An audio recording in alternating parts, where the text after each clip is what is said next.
Hail there, guys! Welcome to the stream! Hail adventurers, and all hail the legends. Welcome, friends, to another ELFSAR art stream where I do a deep dive on the subject we are drawing. How can I do a future Cyber and Chrome series without including the inspirational classic that is AKIRA, or as the West often says, AKIRA? My history with AKIRA? I was 13 years old when it came out in 1988, and honestly, it blew my mind that there was adult cartoons. I believe it was the first time I saw animated boobs. Oh wait, I think I first saw it in Disney's Fantasia. It had centaur boobs, right? Am I mistaken? I think I saw that in grade school. Anyways, the animated film and even greater manga paved the way forward for what is modern anime today. I urge any anime fan to go and seek out this classic. If you're brand new to the stream or watch this later on YouTube, welcome. Get yourself a drink and a snack, kick back and relax as I take you on an adventure as we explore the subject of what I'm drawing. So what I do is I draw right here and I play some edutainment up here. Much like a podcast, you can put it on and listen to it while doing other things, or you can hang out and enjoy the visuals. Hopefully by the end of this stream, you'll have learned a thing or two that you didn't know before. That's why I love doing these deep dives. I end up learning a lot about the subject, which makes me love it even more. So come, let's geek out together. The table of contents will be as follows, and I'll chapter it all for you on YouTube. I'm going to try something new and different. I'm going to get some fan-inspired music mixed in between segments. First, an explanation as to why this film is still important today. Second, we join Animators React from Corridor.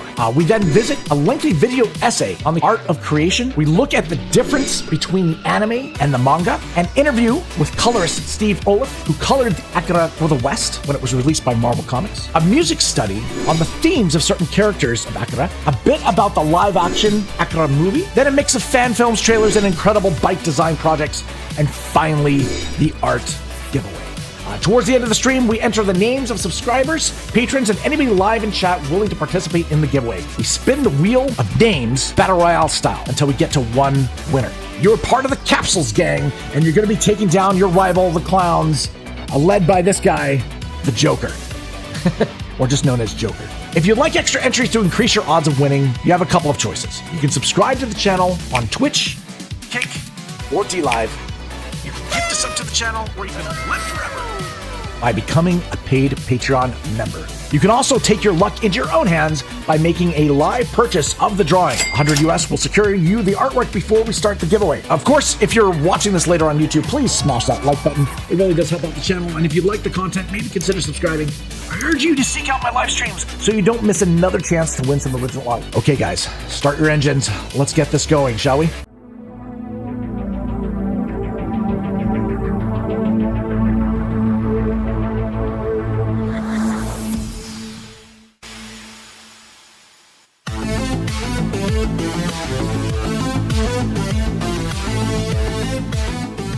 In 1988, a film debuted that changed anime forever.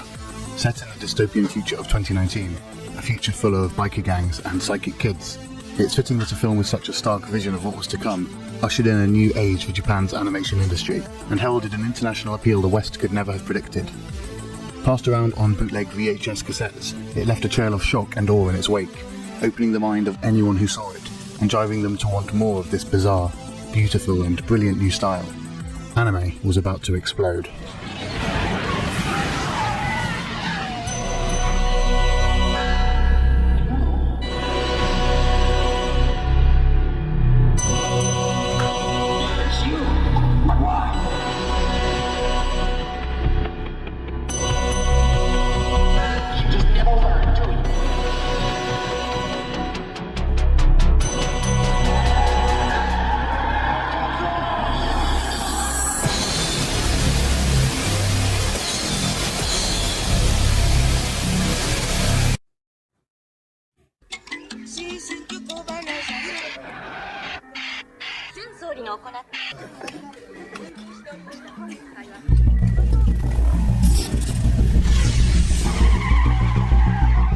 The importance of AKIRA cannot be understated, and it rarely is. In the 30 years since its release, it has been celebrated as a spectacular achievement and is considered by many to be the greatest animated feature ever made. It was instrumental in making anime the international sensation it has become today, and opened the door for countless classics to make their way overseas. But classics in any medium can often become ensnared by their own legacy.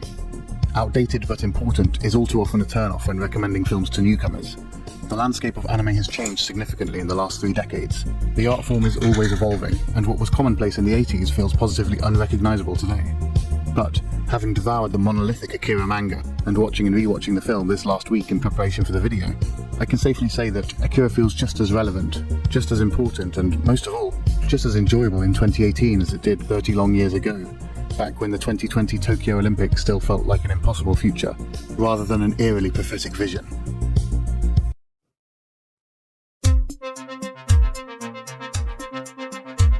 AKIRA first went to print in 1982 in Young magazine, a publication looking to plug a gap in the manga market.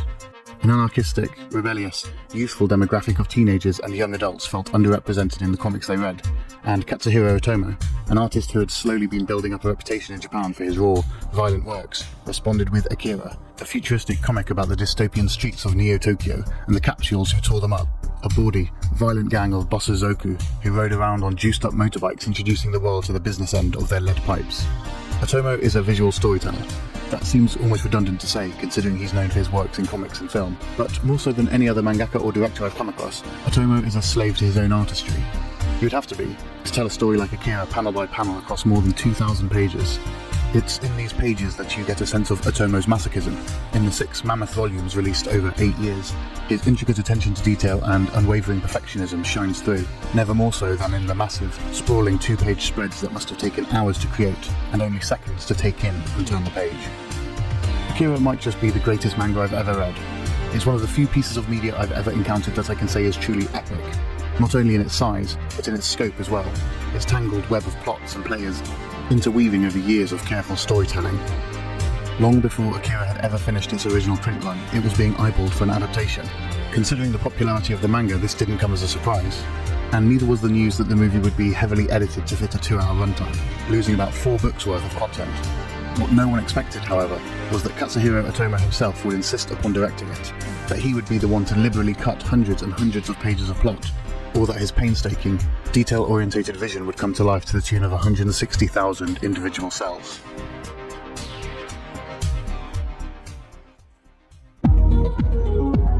AKIRA's motion picture was quite unlike anything the world had ever seen, or would see again for a long time to come.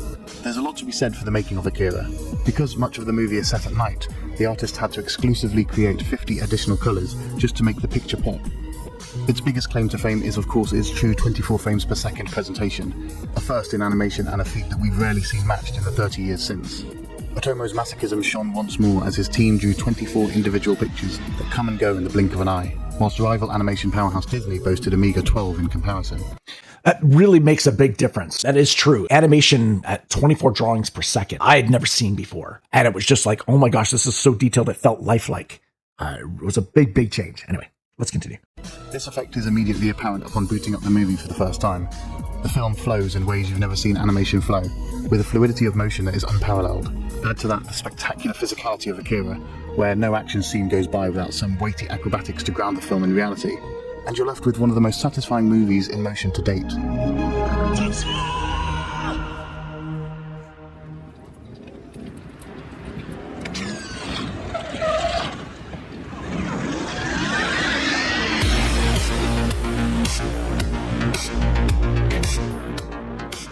The visual spectacle would be for naught, of course, if Otomo didn't have a story worth a name. Luckily for everyone involved, his utterly mad vision of the future is worthy of all the effort and the legacy it left behind. AKIRA is a film about megalomania, and the destruction such an obsession with power naturally brings. Everyone that steps foot in Neo-Tokyo seems to be clawing for a slice of it, and it's an ugly fight to watch. Otomo's original manga never really committed to a main character. It flirted with casting the orphan Tetsuo in a Shakespearean tragedy, as he courts a ruthlessly cruel inferiority complex, or Kei, a young woman in the resistance who is attempting to bring an order to a world that seemingly doesn't know the meaning of the word. But one character the manga doesn't really concern itself with is Kaneda, a loyal, upbeat, goofy biker gang thug who gets caught up in all the wrong scenes.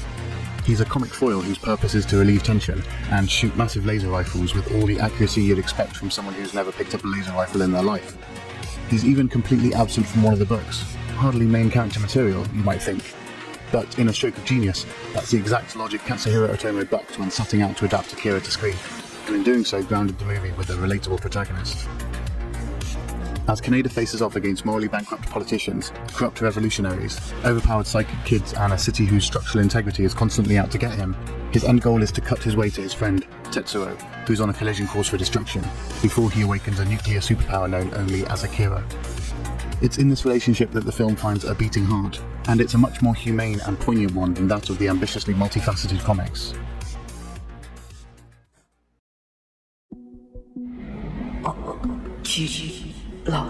AKIRA celebrated its 30th anniversary in July, and its grim vision of our future is still as brilliant now as it was when it first looked forward to 2019. The anime industry blew up following AKIRA. Suddenly, everyone around the world was paying attention to a medium that had struggled to make an impact outside of Japan. Here was a film that tackled adult themes whilst it courted an audience eager to be shocked, and shock it did. AKIRA oozed its horrific appeal out of every pore, hurling body horror hyperviolence at the viewer in scenes that lodged in the brain. Beautiful moments of mass destruction showed us the eerie peace of complete annihilation. But AKIRA lived on, long past the credits scroll, riding into the collective consciousness of animation fans the world over. It's been celebrated and applauded for 3 decades, 30 years full of homages and tributes and fan-made masterpieces. AKIRA sparked something that will likely never be doused, a love and adoration for a medium that finally found its poster child. AKIRA demanded to be heard, and the world has never stopped listening.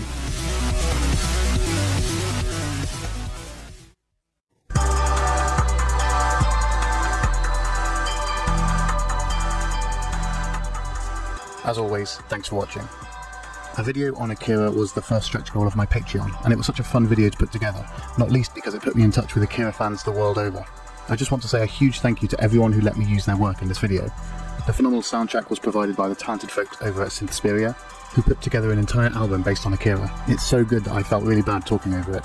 And my friend Patrick Hennigan, who again composed a couple of original tracks for this piece.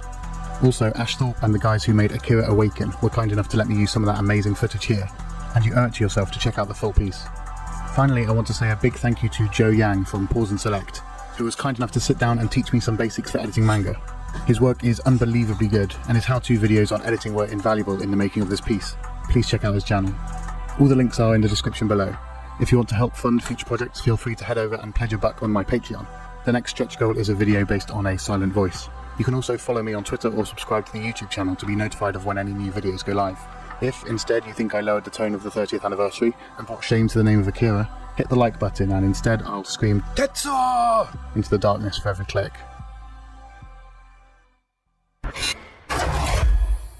We love anime, we love, old Disney movies and everything, and there's just so much to get into, so let's jump right in.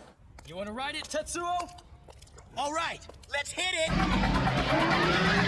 Katsuhiro Otomo, I'm gonna ruin his name, I apologize. His drawings, are just painfully good. It inspires The Matrix and Cyberpunk and, and 1,000 things. It's just stunningly animated. The classic Japanese animation, you'll see a close-up of their face and just their mouths are moving. But he brought in animating the characters on ones. If you want it so bad, then steal one yourself. There's 24 drawings a second, which adds that smoothness. It's fully articulated when they talk. There's a cheat in animation when you're working with animals, We don't know how a cartoon elephant actually moves because there is no cartoon elephants. But when you're animating a human being, everybody knows how human beings move. And so that fall. Lands and bounces and scrapes and it hurts. You feel the cloth scraping against the ground.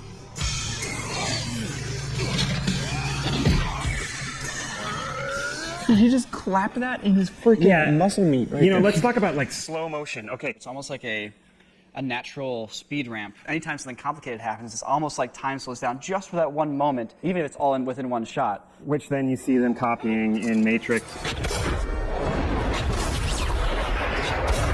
Zack Snyder comes to mind as well.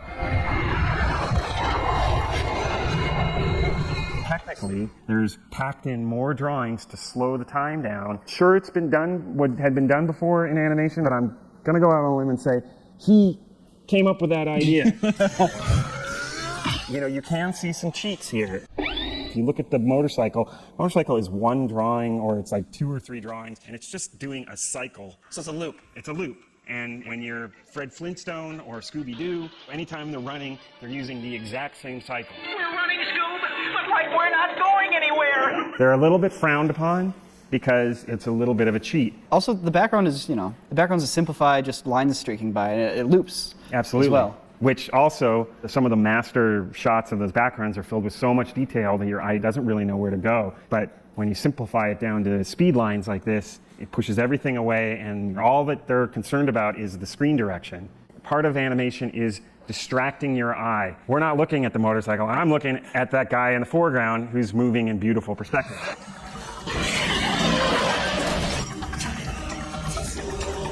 So how the heck are they getting that light bloom effect that's like overlaid on top of the motorcycle? Is that like after the fact? Are they cutting through? Are they Not the cutting trails, holes? but the bloom, right? Yeah, the bloom. And the trail. Let's talk about both. So, back in the day when it was filmed on the camera, the box where the drawings went on was also a light table. Those bloom effects are hand-drawn elements, and then they're hand animating that trail. Then what they would do is they would paint it in reverse, so it would just be a black image with the hole exposed. They would shoot the light. Hell there, Danny. Good to see ya. Welcome to stream. We're doing AKIRA this week. Through the light table into the camera, and it would overexpose a little bit, and it would create that glow effect. So cool.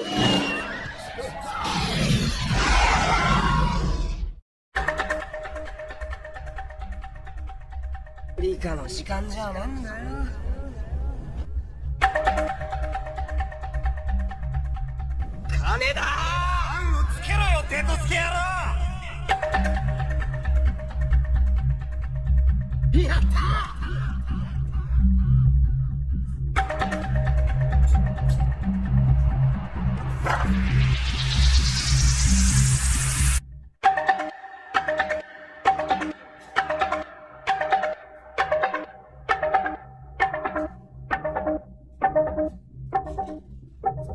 金田、おめえが目障りだったんだよ。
Ooh, okay.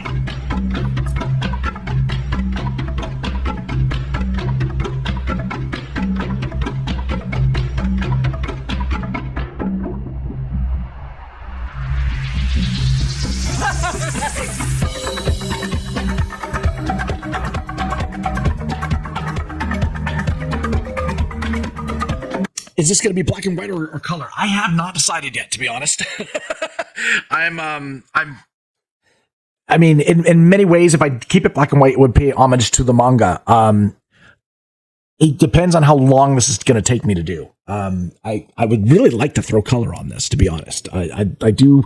It would fit with the series that I've been doing. I may do a special exclusive version of it in black and white.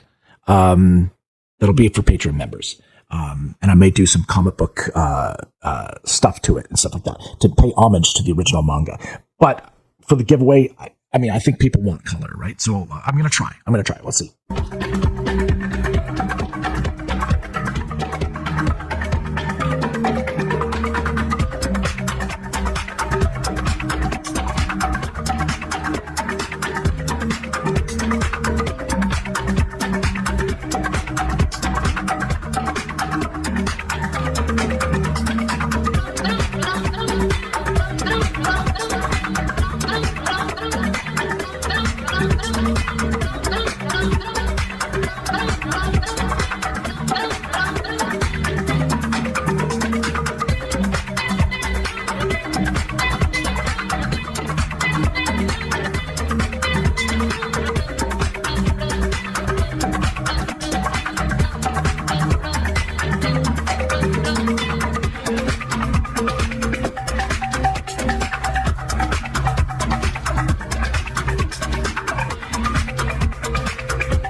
迎えに来たんだ。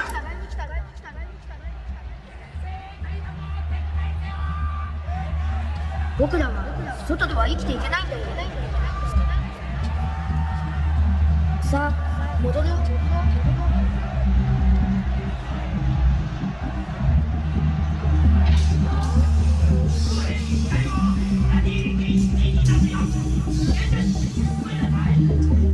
逃げられないよ。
Creation, destruction, order and chaos, war and peace, death and rebirth. These contradictions permeate the world of AKIRA, and they embody my interpretation of its philosophy about the principles of human nature, how creation and destruction are the most fundamental elements of our species.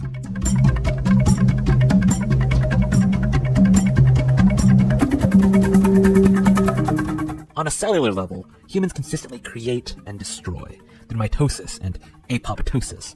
It's built into our DNA. And so the human condition is the bout of these forces within ourselves and how we exert them onto the world around us. The entire world of AKIRA is a canvas boasting the marvels of human creation, from elaborate laboratory complexes with massive hydraulic elevators and giant freezer chambers to futuristic satellites that can shoot space lasers. The set pieces of AKIRA are spectacles that are meant to awe, and they're especially awe-inspiring because they are spectacles manufactured by human deliberation.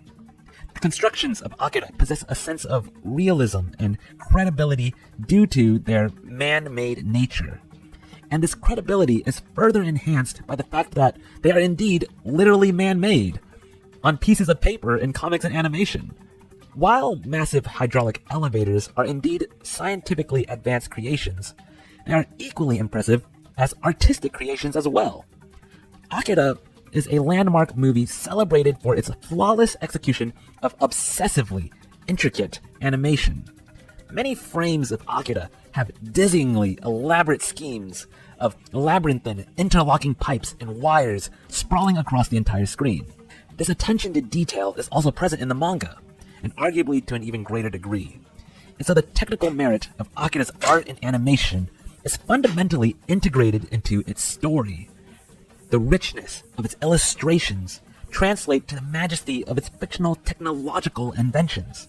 For example, because the hydraulic elevator is so meticulously hand-drawn, it conveys a sense that it must have taken intense levels of human effort to actually architect and build the elevator within the fictional universe. AKIRA is a collaboration between art and story, forging a testament to creation. And so it is often terrifying when these testaments are torn down in a matter of seconds. Destruction. I first watched AKIRA almost 8 years ago as a sophomore in high school. And when I did, my initial reaction was, man, that movie looked really cool, but what the heck was it about? Because the story of AKIRA is a behemoth to consume. There are so many moving parts thrust onto the viewer at once, and the motivations of characters are often vague and abstract. But after having rewatched this movie many times, and having read the manga, and letting its imagery and themes broil in my subconscious for many years, I can't wait to finally consolidate all my thoughts into one video. My personal interpretation of AKIRA is that it is a story obsessed with human ability, with our awe-inspiring abilities to create, and our terrifying tendencies to destroy.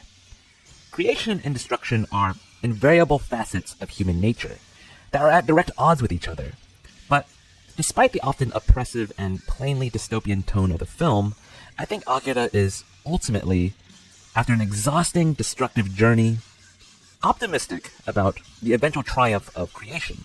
As for why I think this, I will explain in this video essay where I will closely analyze various scenes of the movie by deconstructing each scene into elements that support my thesis on AKIRA's deep association with creation and destruction.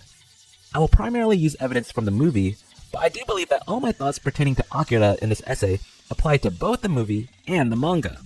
Because while the manga is a more robust and comprehensive story that extends the plot of the movie, I believe that the fundamental morals and philosophies that underlie both works are the same. And so, without further ado, I present my anime analysis, AKIRA, the art of creation. Or, the philosophy of AKIRA told from a humanist perspective.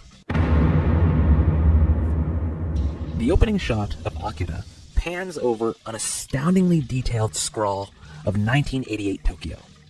Already, with the first frame, we are introduced to Katsuhiro Otomo's signature style, r/city porn.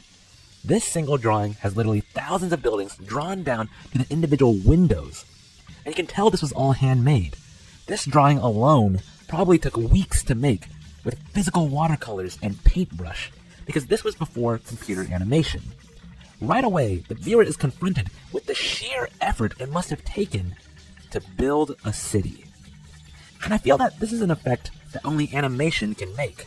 If you wanted to make a similar shot in real life by attaching a camera to like a drone and then zooming it out way high into the sky to get a wide pan of the entire city, it would be impressive, but it wouldn't have the same effect. Because in real life, the city was already there. There was no work in creating it. Whereas in AKIRA's pan, due to animation, every inch of the city was made. It was labored upon for this film. The medium of animation makes labor apparent. It makes the act of creation apparent. And I think that's exactly what Katsuhiro Otomo was going for. He wants the viewer to be transfixed with awe at specifically the act of creation. He wants to make it known that this was something that took a lot of effort to make. And he furthers this want not just by choosing animation to tell his stories, but by how he animates as well. Katsuhiro Otomo's artistic style can be described as having extreme levels of detail, as being very visually dense. But that's just the what of his style. More importantly, what is the why? My hypothesis is that Otomo makes a choice to highlight the most granular details, the windows, the pipes, the wires, because pieces are representative of the process of making a whole, because pieces are eventually put together.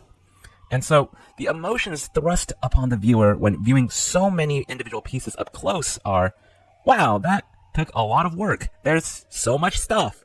And the viewer also wonders, how do all these pieces fit together to make a complex whole? What planning and building took place? Sheer effort and then ingenuity of design are impressed upon the viewer. Every frame of AKIRA strives to instill an awareness of these sentiments of effort and ingenuity into the viewer. And these are sentiments associated with creation. But not just any type of creation. Human creation. Effort, planning, exertion, labor, design, forethought. These are all distinctly human characteristics because they are the products of intelligence. And AKIRA is a celebration of intelligence, of power, of human ability, and the best evidence of my claim that AKIRA is primarily a story about creation is from the discussion Kaneda and Kei have in the prison cell when talking about what AKIRA might be. Kaneda asks, "What the hell is this AKIRA thing you keep talking about?" To which Kei responds, "Ryu told me about it once. He said that AKIRA is absolute energy." "Absolute energy?" asks Kaneda. After which Kei says, "Humans do all kinds of things in their lifetime, right? Discovering things, building things. Things like houses, motorcycles, bridges, cities, and rockets. All that knowledge and energy, where do you suppose it comes from?" This is the most direct conversation the movie has about what AKIRA might be. And right away, the first thing Kei mentions is specifically building things. And then Kei specifically lists out man-made constructions. AKIRA is purported to be some sort of manifestation of energy that guides all living things. But the most important thing in relation to this energy is the first thing described, the ability to create. And the creations of AKIRA are indeed plentiful and vivid. Cities, bridges, space satellites, laser guns, and motorcycles. One of the most iconic machines, and not just AKIRA, but in anime and the sci-fi genre as a whole, is Kaneda's motorcycle. Its polished design and bold red color pops out in every scene it appears in, because it looks really cool. And the reason it looks cool is because it was well designed, it was well drawn, it was well imagined, it was well made. The moment we're introduced to the bike, the first thing we hear is Tetsuo describing the pieces used to make the bike. Twin ceramic rotor drives on each wheel, computer-controlled anti-lock brakes, 200 horsepower at 12,000 RPM. Already, the film is highlighting the pieces and processes of manufacture. Kaneda then stresses this point by saying, "That bike's been customized just for me. It's too wild. You couldn't handle it." Kaneda customized this bike. He helped build and craft this bike, and thus, it is his bike. The most important quality about this bike that helps it reinforce AKIRA's themes is that the bike is Kaneda's creation. The motorcycle is an example of individual creation. But what about on a larger scale, on a communal level? What is humanity's greatest creation in AKIRA? Neo Tokyo is about to explode. This is the tagline used in many advertisements for AKIRA. It's never said in the movie itself, but it is such a clever tagline. Explode. First, there's the obvious connection between the word explode and the many destructive sequences of AKIRA, including literal explosions. AKIRA is very fixated on explosions. Tokyo and Neo Tokyo blow up many times in the movie and the manga. And there's also the connotation of figurative explosions as well. Neo Tokyo is a hotbed of teenage angst and political unrest, and it's all teeming at the edge, about to unravel, or explode. But it's more than just that. The movie AKIRA was released in 1988, while the manga was first published even earlier in 1982. And so it's important to note how, in the 1980s, the cyberpunk genre was still in the midst of defining itself. and also how anime itself was not yet popularized in Western or mainstream culture. Even the concept of animation in general. I'd like to add that also the internet was not widely spread until about the year 1993, when it was widely public. So in 1988, like it's like the exposure to this was just, it was like nothing we'd ever seen before, right? General dealing with mature themes was mostly foreign as well.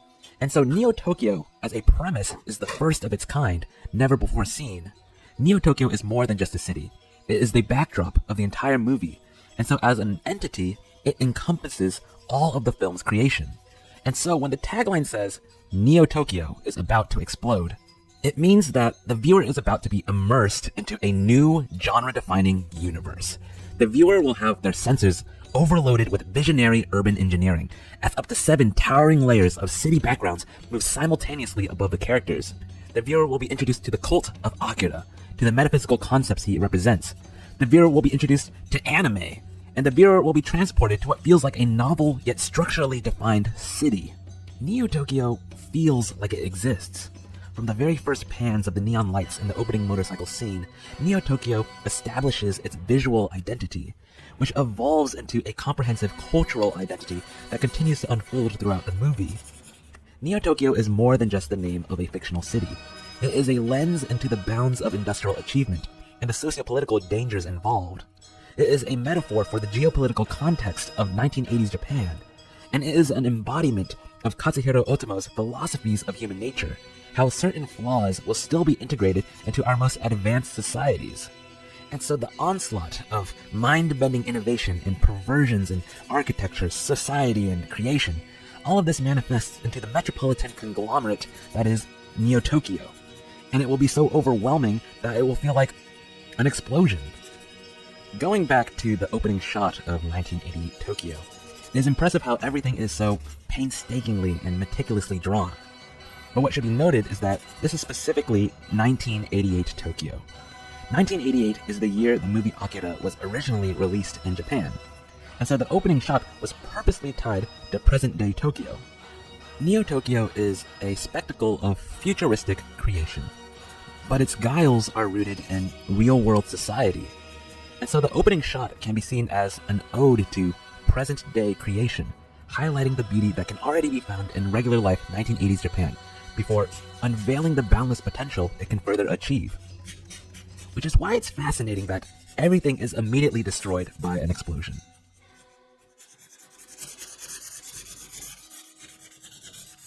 Again, the context of 1988 is important to note. In 1988, in the non-fictional universe, the Berlin Wall was still standing, the Cold War still ongoing, and the threat of nuclear war imminent. While crisis was narrowly averted in real life, in the fictional universe of Akira, the trigger was pulled, and the narrative explicitly states that World War III soon followed.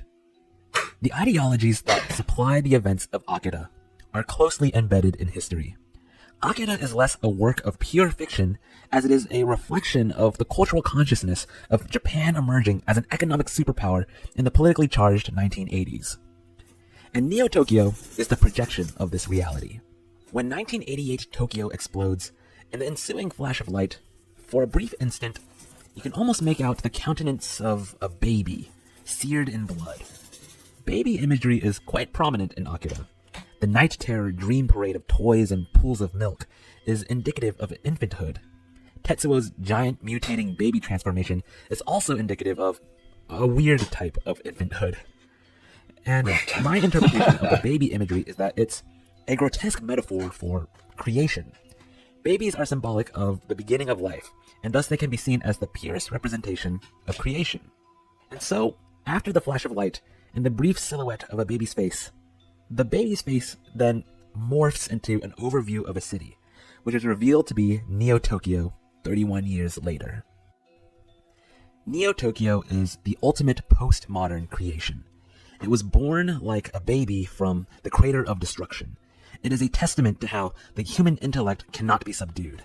It bears shelter to the ingenuity of human inventions, but also the terror of their weaponizations. It simultaneously symbolizes what modern-day Tokyo already is and what it can become. It is the culmination of human excellence, but also of human impropriety. It is the product of order and chaos, war and peace, death and rebirth. And that's because it is just one of Akira's many artistic realizations of the most fundamental facets of human nature: creation and destruction. When 1988 Tokyo explodes, in direct contrast to the laboriously detailed city background of creation, the explosion of destruction is a single enveloping sheet of black, then white. Creation is articulate, thoughtful, and verbose, whereas destruction is quick, simple, yet equally affecting. Any perfunctory viewing of Akira will be quick to point out the several sequences of horrific violence, from juvenile aggression to gory mutilation to supernatural explosions and urban obliteration. But why? Why does Akira have such a fixation on destruction? Is it merely to shock? To supply gross entertainment by a gruesome spectacle? Or is it a portentous admonition of what feeble administrations can devolve into? How short-sighted governance, focused only on self-preservation, carelessly depreciates the value of human life, and how such political systems will eventually fall violently to the indomitable will of the populace and the affected. Akira as a metaphor for systemic revolution is stated pretty directly in the speech Nezu gives to Ryu. Neo-Tokyo is going to change. In all respects, the city is saturated. It's like an overripe fruit, and within it is a new seed. We only need to wait for the wind which will make it fall. The wind called Akira. Akira can be seen as the accruing of the frustrations and anger of a populace that has been subjugated and treated unfairly. In Neo-Tokyo, the educational systems are poorly run, the politicians are afflicted with embezzlement and drug addiction, violence runs rampant in the streets, and 30 years later, the government still cover-ups the disaster that killed thousands of its people, hushing the truth in an attempt to deflect its own inadequacies. As a political metaphor, Akira is most easily interpreted in the context of the nuclear aftermath of World War II, and Japan's eventual emergence as an economic power in the 1980s during the Cold War. The character Akira can be seen as a metaphor for the atomic bomb. He is literally a little boy. And so Neo-Tokyo rebuilding after the first Akira explosion in 1988 can be seen as representing Japan's reconstruction period after World War II. And this was a period marked by apprehension of imminent nuclear threats during the Cold War, or in this case, the foreboding threat of another Akira outbreak. And it was also a period defined by extreme mistrust by Japanese people of militarism, of authoritarian control. And I believe in relation to Akira, there are two historical interpretations that can follow. The first is criticism of the totalitarian Showa regime that led to Japan's involvement in World War II, and consequently much of Japan's destruction. In the 1930s and throughout World War II, the Showa regime in Japan dissolved political parties, indoctrinated the public with blind obedience to military rule, and then drove its population to starvation and its infrastructure to shambles while fighting a losing war. As a result, many Japanese youths who grew up during or after World War II harbor great disdain for Japan's former imperial rule, generating the pacifist ideologies that take hold of the country to this day. This interpretation condemns the Japanese empire and the military state and celebrates the eventual liberalization of its people. In this interpretation, we see that Neo-Tokyo is an authoritarian fascist government that resorts to forceful military suppression of any political opposition. The analogy then extends to Colonel Shikishima's coup d'etat and installation of military command, which proves to still be ineffectual in stopping Tetsuo's relentless march to Akira. The second historical interpretation of Akira's views on militarism is less Western-friendly and, frankly, possibly more sympathetic to the imperial era, which is, of course, problematic. But for the sake of comprehensive analysis, I'd like to include it in this discussion. In the second viewpoint, the Japanese are still critical of the military, namely for its oppression and destruction, but this time, the implication of destruction is directed not towards the Showa regime, but instead, America, because we dropped the bombs. And this viewpoint more specifically carries the resentment held by those who felt disempowered by destruction during the fall of the Japanese Empire.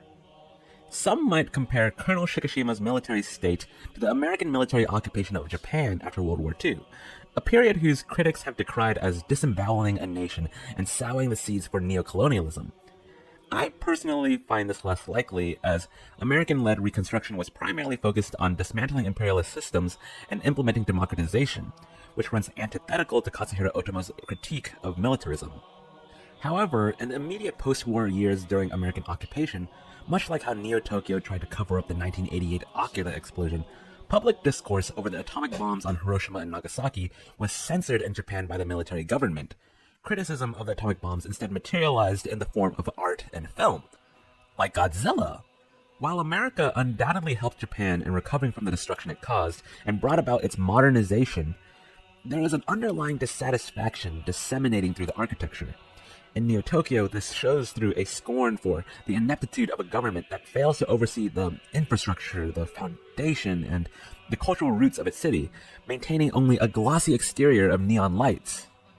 In one eerily prophetic scene, a billboard sign advertises the 147-day countdown to the 2020 Neo-Tokyo Olympics, under which a message is sprayed in graffiti, "Chushida Chushi," or "just cancel it." One can instantly draw parallels to how the 2020 Olympics in real life took place in Tokyo, or were scheduled to take place because, just like Neo-Tokyo, they were both delayed by worldwide disaster, one presumably due to AKIRA and Tetsuo, and the other due to the coronavirus pandemic. And similarly, people today are clamoring for the cancellation of the Olympics in just a few weeks. While I don't think Katsuhiro Otomo meant to predict the future, I do think about the 1964 Summer Olympics, also held in Tokyo. All eyes of the world were set on the stage of the first ever Olympics to be held in Asia.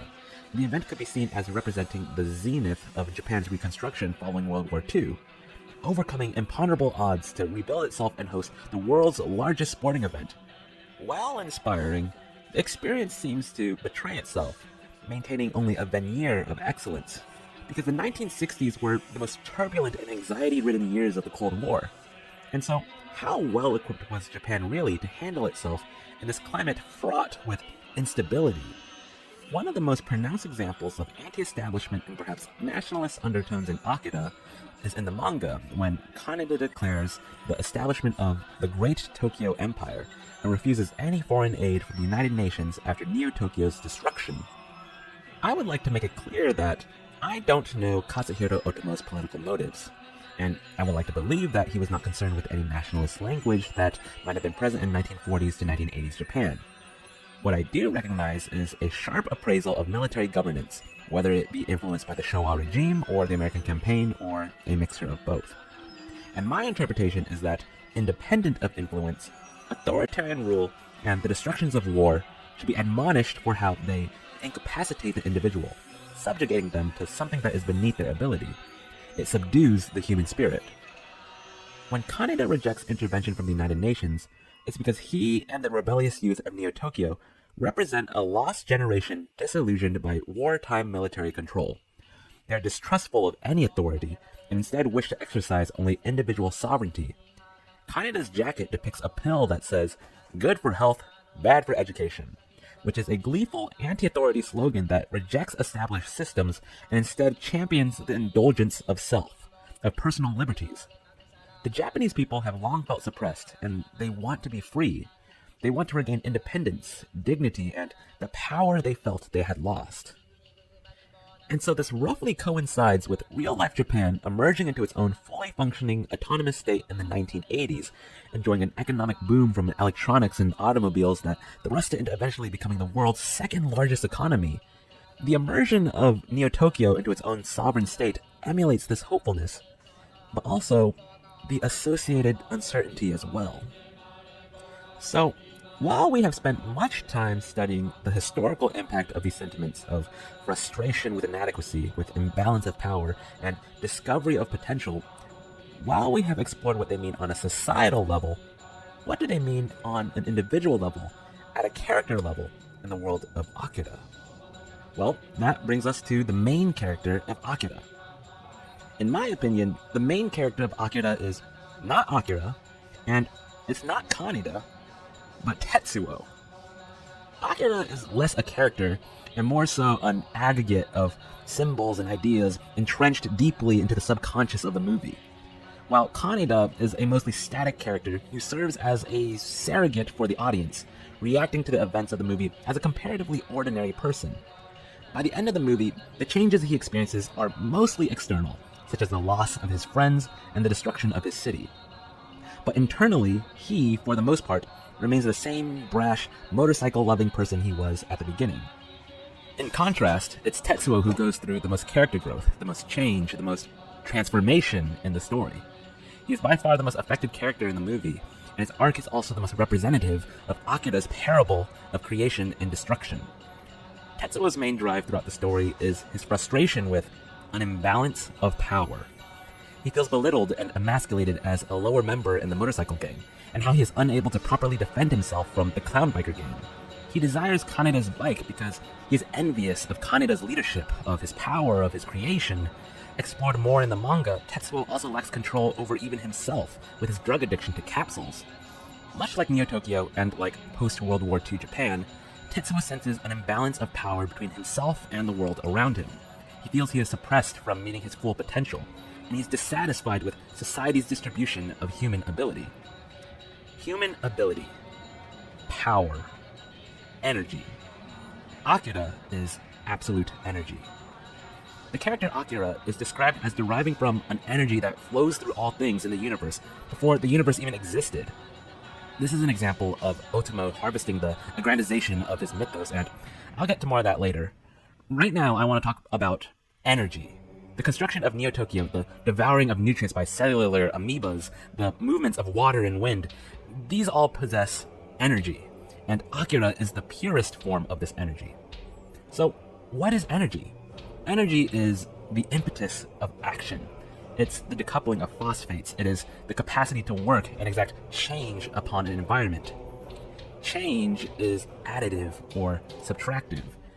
Change is creation or destruction. Energy is most basically a measure of the capability for change, for creation or destruction.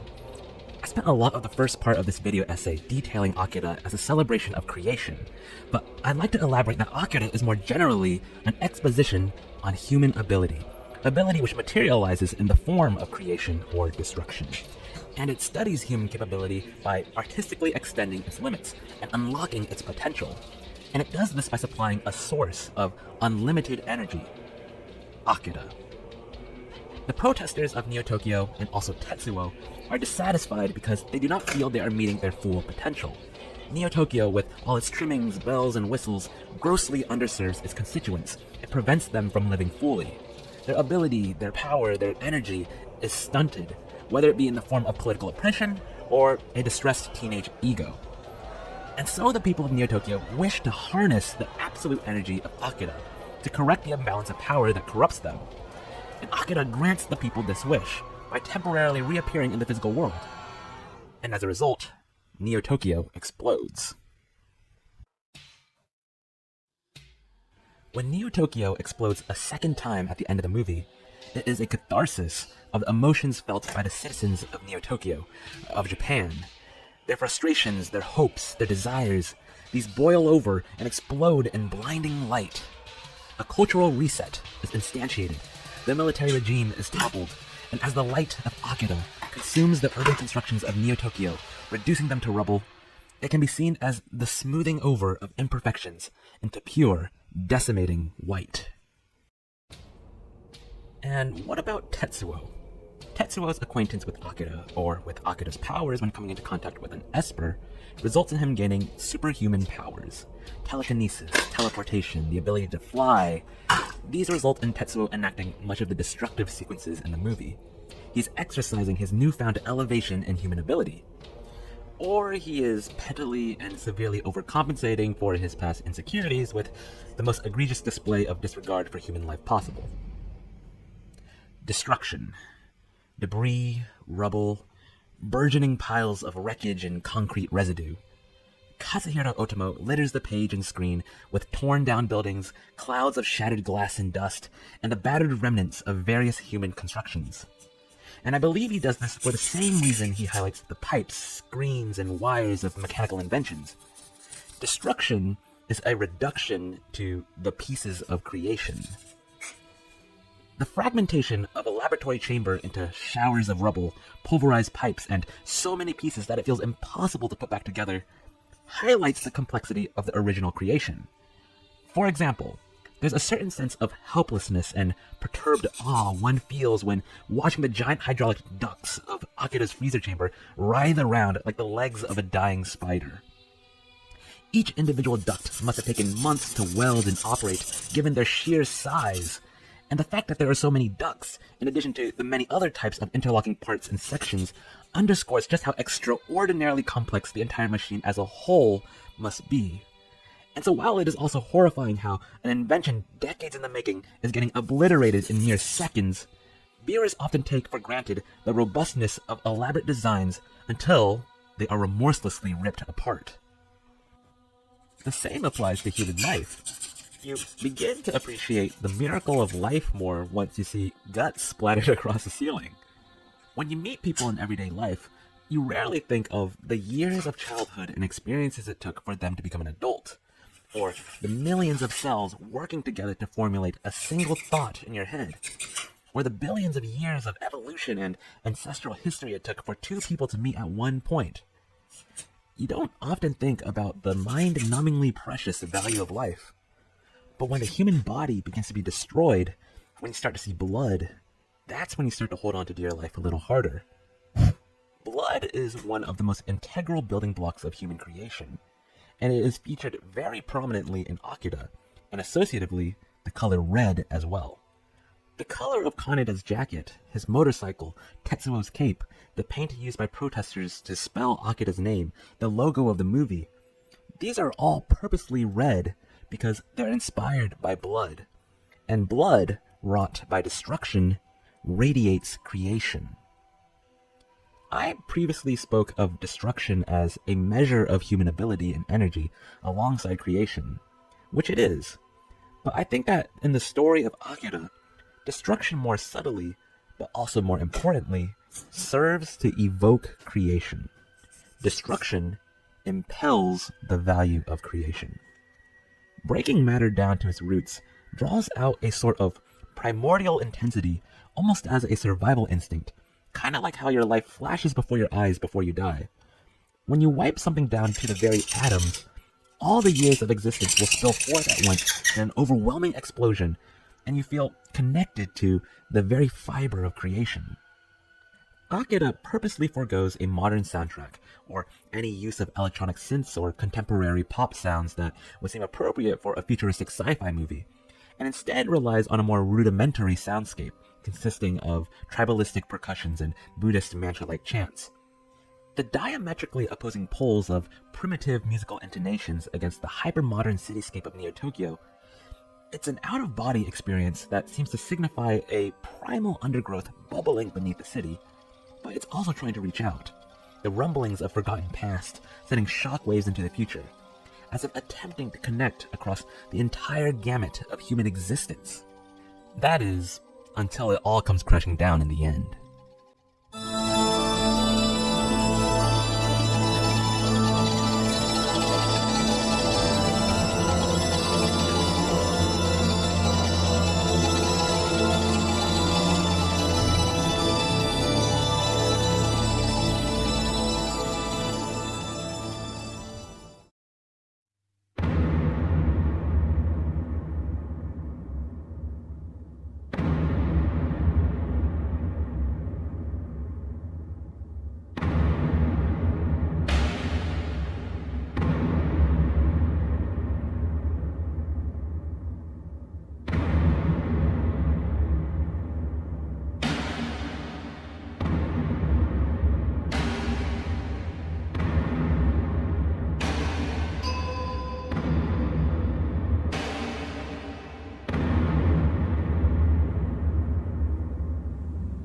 Humanity. Humanity is the epitome of imperfect creation.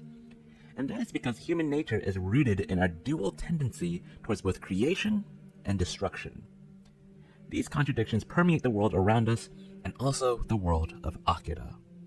The space satellite Sol, named after the sun, or the ultimate source of creation, is paradoxically the great arbiter of precise destruction. The Espers, the most potent wielders of human ability, bear the physical build of children, but the faces of wearily aged adults. The titular character AKIRA is both God and man. Or is he? Humanity is imperfect creation, as opposed to God, which is perfect creation. AKIRA ostensibly seems to be a god. He is the subject of cult worship and religious fervor in the movie, and especially in the manga. His powers are vague and abstract, much like how the power of gods are often deliberately abstract because mystery breeds mythos. The presence of unknown qualities and mythological entities provides intellectual gaps that can be filled with limitless potential. This is exhibited in Akira's often blank and unassuming complexion. The inexpressiveness of his stare betrays little of his character, and because his motives are indecipherable, they can be assumed to be otherworldly or of a higher plane, and is thus deemed deity-like, because it is inhuman. But Akira is human, right? Akira has the face and body of a human. Body. The human body. The one time Akira materializes in the present in the movie, he's glowing with ethereal light, but his neurological tissue or blood vessels are accentuated under the radiance of said light. Well, technically, Akira's first on-screen introduction is as a collection of dissected organic specimens encapsulated in frozen glass canisters for scientific research. The movie Akira has a fascination with the imagery of human bodily tissue. Tetsuo's final transformation is clearly inspired by a sort of feverish cellular division, like a supernatural cancer.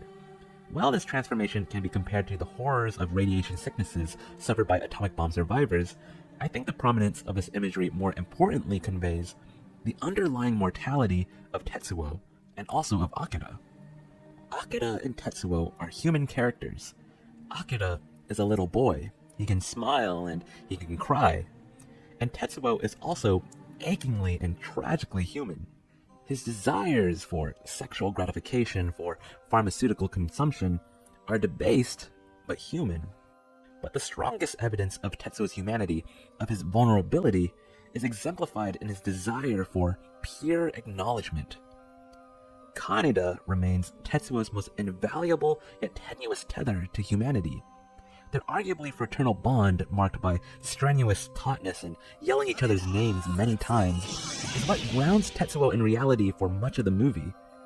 Even though most of the time they seem to hate each other, Tetsuo's desire to be acknowledged by Kaneda and try out his bike to overcome years of feeling inferior in the motorcycle gang is the smallest shred of humanity that makes him an almost feasibly sympathetic character. Tetsuo should be extremely capable of killing Kaneda in an instant with the powers he was given, but he doesn't. He does a lot of boastful grandstanding and intimidation tactics, but he never actively makes an attempt on Kaneda's life when he very easily could. And maybe I might be misinterpreting this, but I think that this is because, deep down, Tetsuo cares for Kaneda. And I think that's sweet. One of my favorite scenes in the manga is towards the climax of the final volume, when Kaneda and Tetsuo engage in a fist-to-fist brawl, wrestling on the floor of the Olympic Stadium. Despite all his titanic might, Tetsuo lowers himself and essentially opens his barriers to let Kaneda fight him like a regular person. I believe this is because throughout the movie and manga, Tetsuo is struggling to seek acceptance somewhere, anywhere in society. Initially, he thought that heightened power would grant him this satisfaction, but I think Tetsuo realized that the only person who he wanted to reach out to, who he felt could understand him, was Kaneda. Throughout the fight, which is similar to the stadium battle at the end of the movie, Tetsuo is mostly on the defensive, telling Kaneda to stay back, and Tetsuo is visibly frustrated, not because he feels intimidated by the fight, but because, whether he realizes it or not, I believe Tetsuo is angered and confused by the helplessly growing divide between him and the aggressive Kaneda. The more he seeks to engage, the further they are driven apart, when Kaneda either punches him in the face or shoots a hole through him with a laser.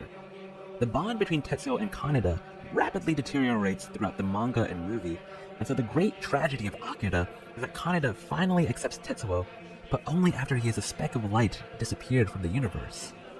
Meanwhile, Tetsuo is very likely unaware of his feelings desiring acceptance from Kaneda, or at least dismissive, but his true feelings must outwardly unsurface in his final moments in the material world, when, right before being consumed by Akira's unearthly light, his last words are helplessly crying out like a child for. And so it might appear that Akira is a story concerned with the terrors of the supernatural and the powers of the divine, but I would argue this is not the case. Akira appears emblematic to a god, but the characters explicitly maintain that Akira is the product of human creation, the result of conscious scientific experimentation, Akira was made by man. Akira and Tetsuo, with their evidently godlike powers, were made by man. And so the power to wipe out entire armies, to flatten entire cities, is not the power of God, but of man. The atomic bomb was made by man. The wicked and cruel undercurrents that suffocate our planet and disenfranchise entire populations, taking away their power, these are not unnatural, they are of man. When Tetsuo first uncovers the sterilized container samples of Akira's remains, Colonel Shikishima imparts a short monologue saying, "That's Akira, Tetsuo. That's the Akira you wanted to meet. There's your messiah.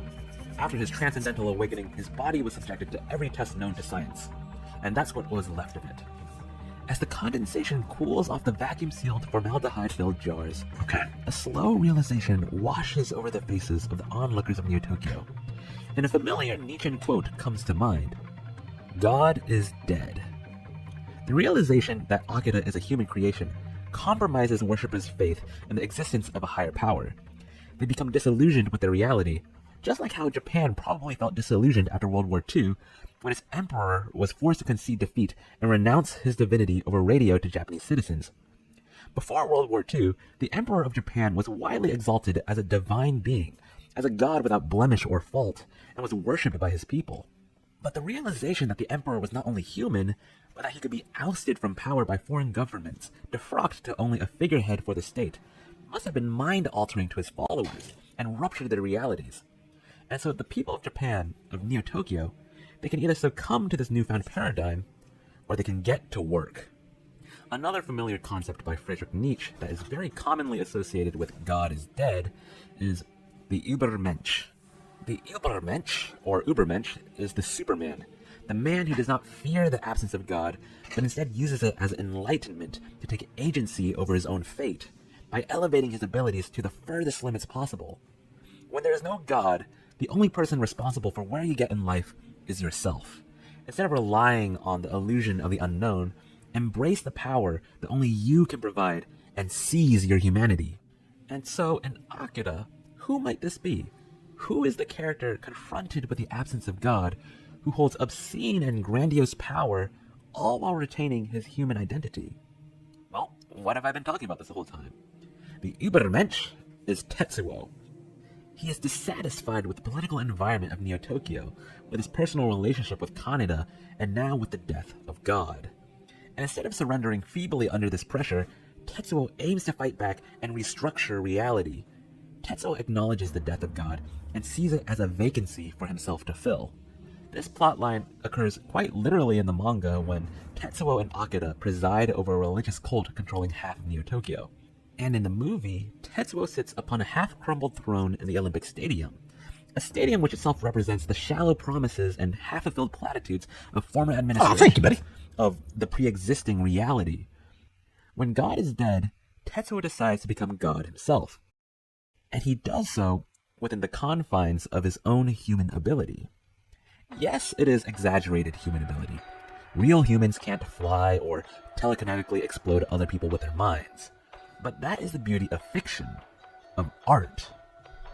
Art allows humans to imprint our minds, to thread together anything that can conceivably be imagined within our neurochemical capacity and actualize it on paper or screen. It allows us to create entire universes, to design and refine a poetic symmetry in its history and characters, and to instill them with our values. And we can boundlessly aggrandize them, to fully capture the power of the emotions we feel, that we want our audiences to feel. And thus we realize truly majestic technological inventions, or superheroes with devastating telekinetic prowess. We manufacture a glimpse of what is like to supersede the limits of what is naturally achievable. And it is all inherently human, because it is all man-made. Akira was made by man. His powers were born in a lab. But Akira was also made by Katsuhiro Otomo, his mangaka and the director of his film. Art makes man God, because through art, man can create God. Such is the art of creation.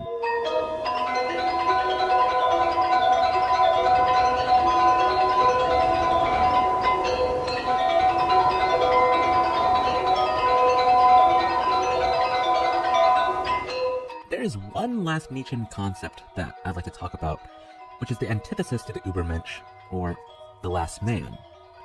The last man is described by Nietzsche as the opposite of the Übermensch in that when the last man learns that God is dead, the last man retracts into himself, submitting to nihilism when he seeks only to preserve security and stability in a godless system. The last man is characterized as being weary of existence, perceiving the efforts of the Übermensch as futile, or worse, harmful to society. The last man often holds these beliefs because the last man is usually, well, the last man, the lone survivor who has witnessed the ill fates that befell those who tampered with power. In AKIRA, the last man is Colonel Shikishima. Colonel Shikishima has observed the incomprehensible destruction of AKIRA, and thus he is fearful of this power, and spends much of the movie trying to suppress it from repeating itself with Tetsuo. He tries to stifle human ability, and he fails.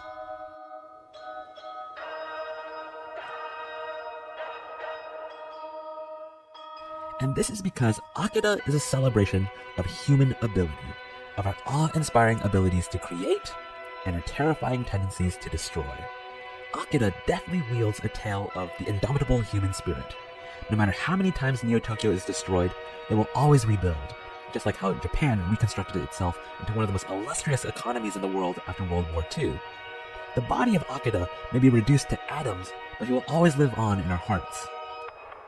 He will forever be immortalized in the mediums of anime and manga, not just in his own adaptations, but in the countless works he inspired as well. Humanity will always reconstruct, or even reincarnate into different realities, and humanity will eventually achieve the unachievable and approach God when we finally recognize the full circumference of our power.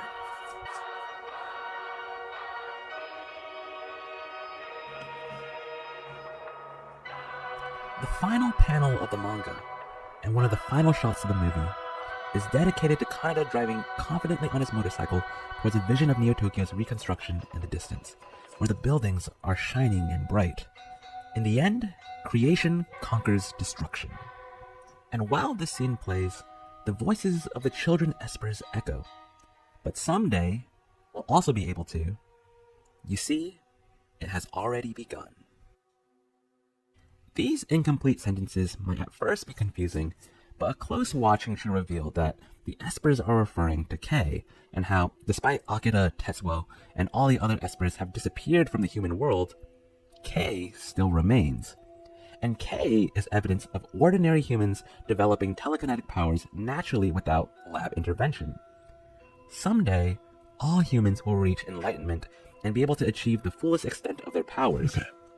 And so, the second great evolution of mankind has already begun. And so what does this mean symbolically? I believe that the espers are speaking to you, the audience.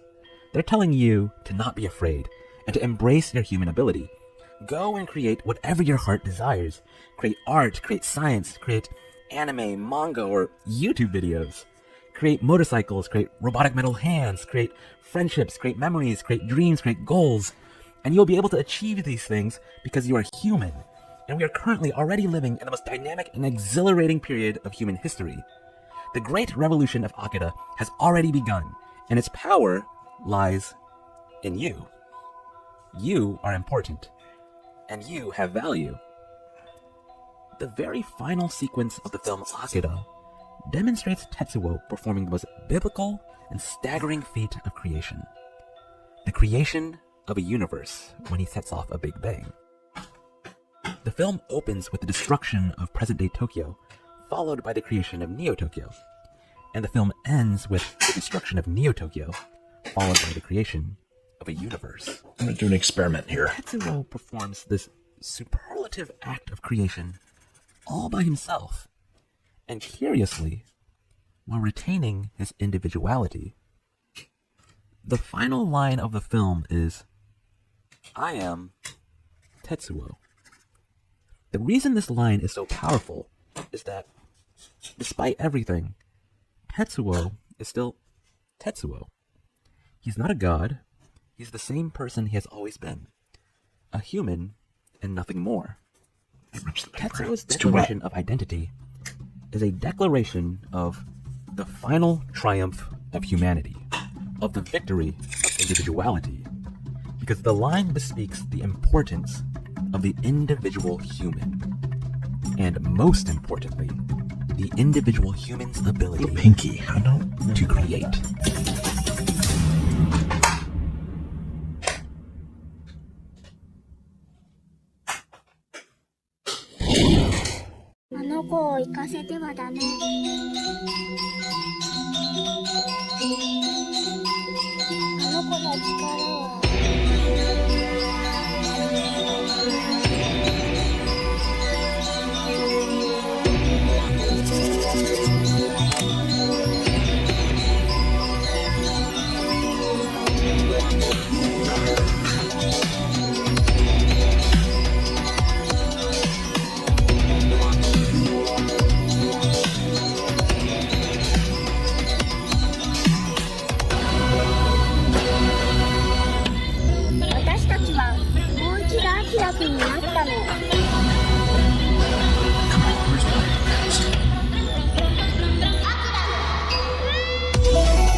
Did I just hit the camera?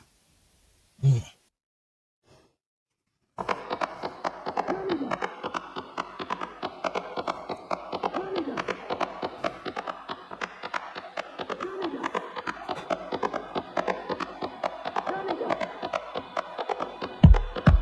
That's good. Somebody's able to help you?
really tricky part is going to be doing the stickers.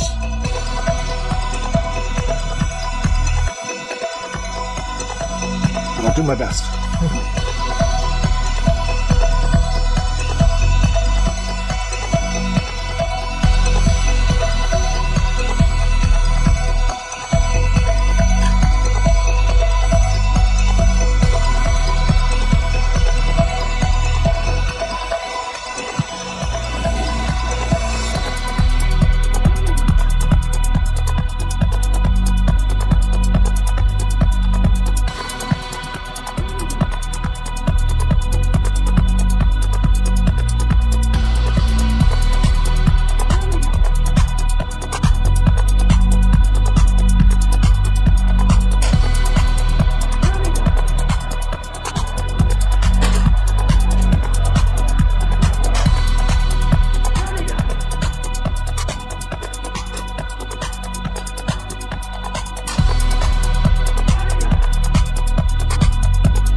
I'm not sure, Eric. I have no idea. I don't have a laptop.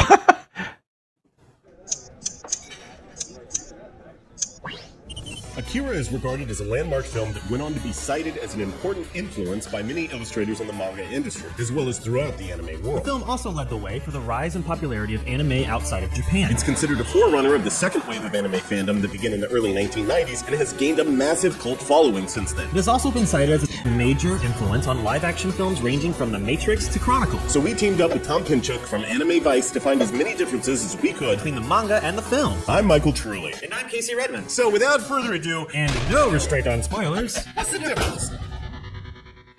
Manga artist Katsuhiro Otomo started writing and drawing AKIRA in 1982 in Weekly Young magazine. By 1988, he was directing the feature film adaptation. 2 years before he'd actually finished the series itself. As such, AKIRA the anime and AKIRA the manga exist as unique companion pieces. Not only because they're both products of the same creator, But also because the movie is effectively an incomplete preview for the much larger saga Otomo eventually got to finish telling in print. The anime runs a tight 2 hours, while the manga takes up over 2,000 pages. The latter is a sprawling tome, an epic ensemble featuring countless characters that never made it to the screen. And the most significant differences occurs in this third volume. Remember the movie's mind-blowing finale, where Neo Tokyo is leveled by black energy, Tetsuo is engulfed in white energy, and the last survivors drive their bikes into an unknown future amid the city ruins? Humanity is possibly elevated to a higher level of consciousness? Where can you possibly go from there? Well, that more or less happens at the manga's halfway point. And over 1,000 more pages of story follow it. That's right. The second, much more interesting half of AKIRA shows Kaneda, Tetsuo, and their respective allies jockeying for control of what's left of Neo Tokyo. One part Lord of the Flies, one part Road Warrior, and one part Gangs of New York. Maybe. It depicts the apocalyptic war between the armies, cults following Lady Miyako, and those serving Lord Akira. What about the dude this story's named for?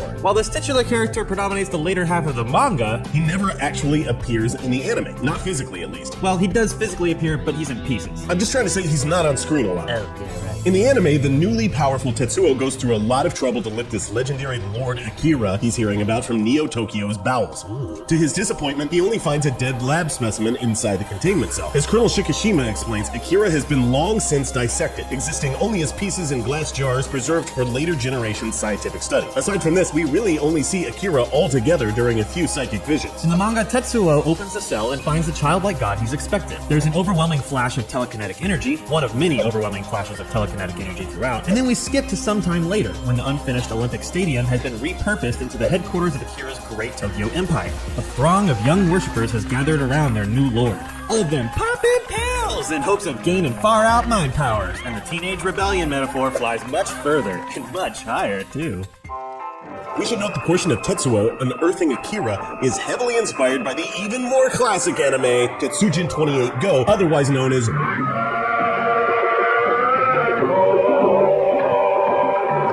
Otomo jokes that he ripped off the series, making the connection explicit by naming Kaneda, Tetsuo, and Colonel Shikishima after its characters. Akira's classification as the 28th Esper is a direct reference too. So there, next time your resident know-it-all accuses Chronicle or The Matrix or whatever of being Akira ripoffs, you can befuddle them by dropping even more obscure references. But back to Lord Akira. While the manga shows far more of Lord Akira, there's still a spooky air of mystery about him. He rarely speaks and seems to keep a coy distance from everything that's happening. The secret government program overseeing the Espers, as in ESPers, get it? Can never figure out why he became so much more powerful than his mutant peers. Lady Miyako suggests that he simply may be a manifestation of the universe's fundamental energy, a force that simply is. For the most part, Tetsuo Shima is pretty similar in both versions. That being said, after the events of the film, Tetsuo becomes a Vader-like disciple to Akira's Palpatine. But his understanding of the evil little type remains as incomplete as anybody else's. He asks lots of questions. Just what is Akira, man? Like, why does he get these powers? But his attention drifts before he can find any solid answers. Relishing in the scary psychic abilities he's gained is just more interesting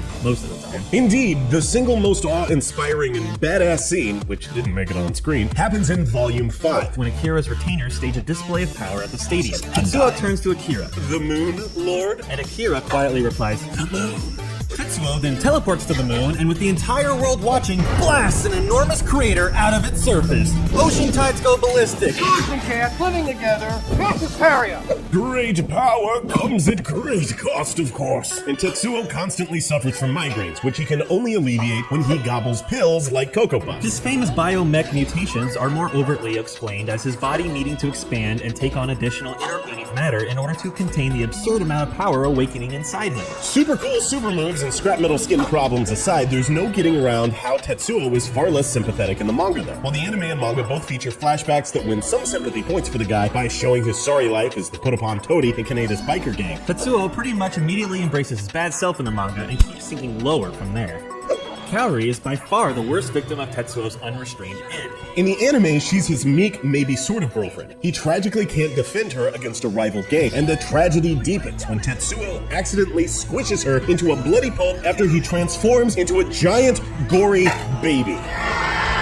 In the manga, she's less Tetsuo's girlfriend than his sex slave, scouted by one of Akira's servants when she's in line for food at the stadium. Can I have a hot dog? No, you're my slave now. She's forced into his harem and is the only concubine who survives his drug-fueled orgies because she's the only one who doesn't take his head-splitting psychoactive pills he's passing around. While their relationship is definitely abusive, it gets a little more complicated later on. Tetsuo turns to Kaori during his moments of weakness when he's just a frightened teenage boy again, begging her to simply stay around and hold him. Okay, that's fucked up. Kaori does die in the manga, but it's actually while she's trying to save Tetsuo. Learning that his entourage is plotting to kill him, she runs off to warn Tetsuo, but is shot in the back by the same great Tokyo Empire servant who scouted her.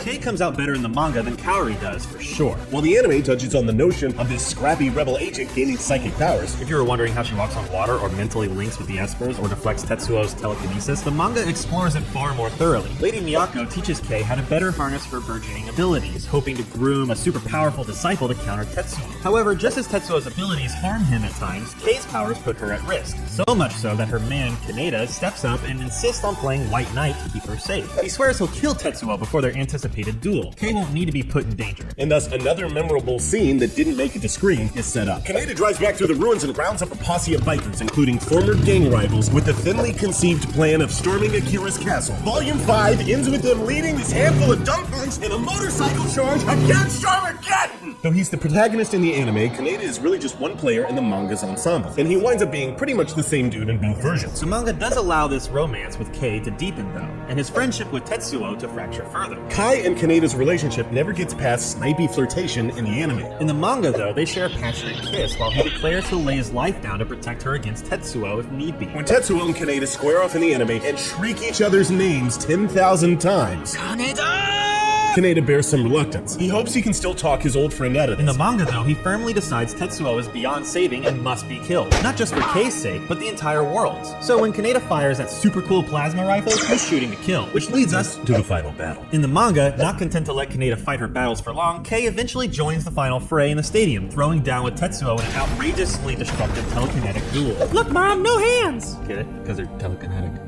In the anime, Neo Tokyo is rendered into rubble, and that rubble is smashed into even smaller rubble. But in the manga, the light show gets even weirder, with multiple characters reliving their births, ascending to higher realms of existence, or flying through all sorts of trippy phenomena. Lady Miyako remotely transmits even more psychic power to Kei, using the last of her life force, until the good kids finally prevail. Kaneda, Kei, and the rest of the surviving youths reform the Great Tokyo Empire in the aftermath, claiming Japan as their own sovereign nation and defying all the stuffy adults left in the world. So it's kind of like Greece. And that's when they all speed their bikes into an unknown future amid the city ruins. A much longer and far more crooked path to the same closing scene. Who is this Lady Miyako we keep mentioning? She's not in the movie. Well, you actually do see her in the anime, but only for a couple brief cameos. And in an especially egregious case of Lost in Translation, the last English dub gave her a male voice actor. The time of atonement is upon us! Are your hearts prepared? These cameos are ironic, because Miyako is essentially Akira's opposite number in the manga. The Professor X to his Magneto, as it were. She's another artificially aged mutant who survived the Esper program, leading her own cult against the Great Tokyo Empire. If we're mentioning major characters who get demoted to cameos, we have to mention Joker. He's Kaneda's rival gang leader, the big nasty brute with the clown makeup who engages in some brutal vehicular combat at the beginning. Kaneda patches fences with him after the apocalypse, recruiting Joker into his anti-Tetsuo posse and putting his crack mechanic skills to use by souping up everybody's bikes and stolen military vehicles. By then, Joker ditches the clown face for tough tire tread makeup in a Bill Paxton in the first Terminator punker style. Unfortunately, if we tried to cover the rest of the characters who got downplayed or omitted in the anime, we'd easily have an hour-long video on our hands here. I just can't take it! Please understand that 2,000 pages is a staggering amount of content. To put it in perspective, that translates to more than 90 issues of an American comic running monthly for around 8 years. So suffice it to say, almost everybody you see on screen gets developed more in the manga. That includes Akira and Miyako's fellow aged-up Espers, Kiyoko, Takashi, and Masaru, and the Colonel and Doctor who supervise them. It also includes Ryu, the seditious agent who tries to break those kooky kids free, and then Yamagata and Kai, the other members of Kaneda's biker gang. We're not even getting into those other characters who didn't make it to the screen. There's Kiyoko, Kei's burly rebel comrade, who's quite adept with a machine gun, and Lieutenant Yamada, the Japanese-American special agent who's sent by the US government to assassinate Akira. And there are numerous freaks in the Great Tokyo Empire, like the Birdman and the Eggman who gain a scary assortment of drug-fueled psychic abilities. Seriously, you could fill another video with all of this. So if you want part 2 of What's the Difference on Akira, let us know. Like the video, tell us in the comments. Also, a really big thank you to Tom from Anime Vice for his collaboration. We're working with him to kickstart a whole anime-centric YouTube channel for which there is an annotation somewhere on the screen right now. Click it, go there, subscribe. There's very little stuff there now because we're just starting, but there will be lots more cool anime stuff soon. So get over there and do it now. Come on, let's go. Stop fooling around. Time is. Anyway, those are our thoughts on Akira, psychically typed into your respective brains, but we'd like to hear yours. Make sure to subscribe to Cinefix for more awesome movie content and to subscribe to Anime Vice for more awesome anime content. That's all from me. Till next time, my petite choo-choos.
So the stickers are very important on the bike, so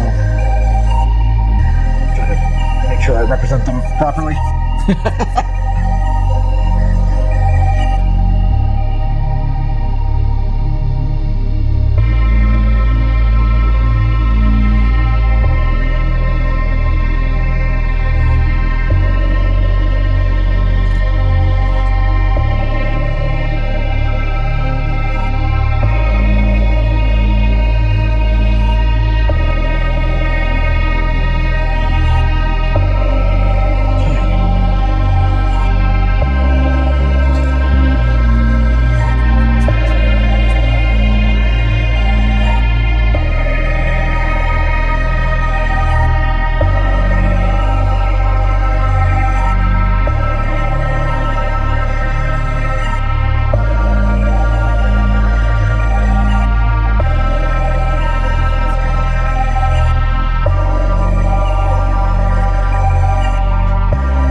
Yeah, there, Chris.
My name is Steve OLIFF, and I've been a professional colorist now for over 40 years. This is my hometown, Point Arena, population 475. In 1989, I won the job of coloring the English language edition of AKIRA. And Otomo came here on a visit so that we could communicate directly, so we could work out the details, and so he could see my crew at work, and we were able to work things out, actually talking face to face, which we found was the best way to make sure that we got the colors just the way he wanted them. This was the old U.S. Coast Guard station for Point Arena. In the late 80s, it got converted into a bed and breakfast, and when Otomo and his family came, this is where they stayed.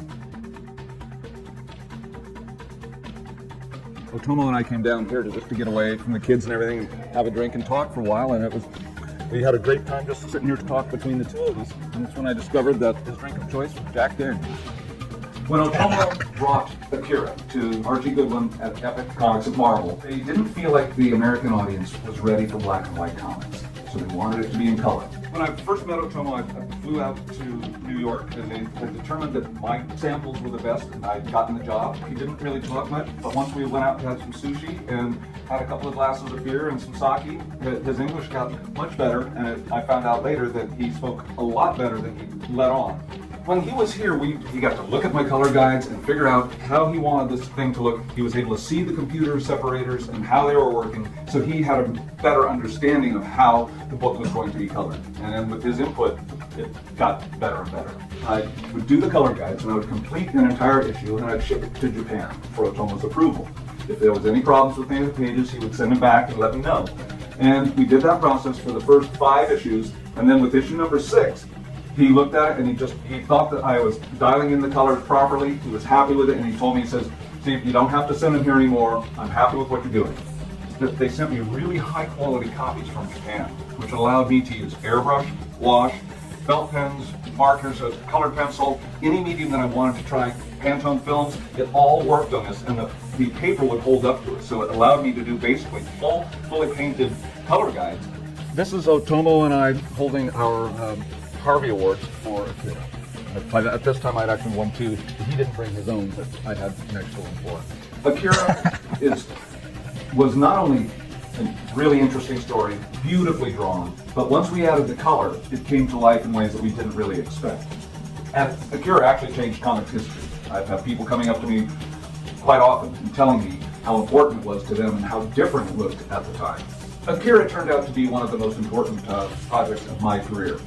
It was the first time the computers had been used to full advantage in coloring comics, and with the support of Otomo and Archie Goodwin, we made something that I feel very proud of, and I was very happy to have been a part of the project.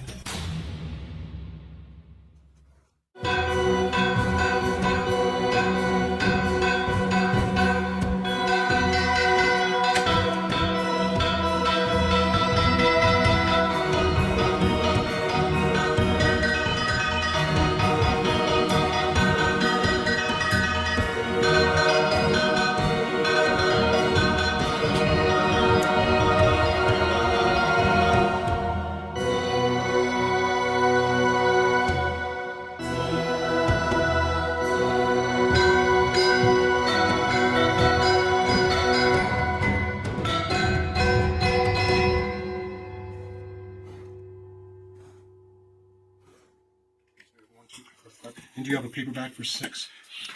Right here. Cool. 6. This is in Japanese? Yeah. Yep. Cool. And so what's the story here? Do you think he actually colored that? Yeah, he did. I remember. They told me that he was working out his things before he even did the other guides. He was messing around just on this. Okay. Yeah, because he painted these, the initial pages. And then as he got into here, he started just playing around with them, kind of seeing what would happen. So he just kind of really, really rough. But he only did a few pages, and then he gave me more accurate ones later. That's excellent. That's excellent.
doing a glowing effect afterwards. I just wanted to lay down some green. So I remind myself when to do it. Plus, when I want to color the tires, I'm not blocking. Alright, we got a lot of work to do still. Holy crap. Oh god.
Our goal is to get to 500 on YouTube. It takes a while, but slowly creeping upwards.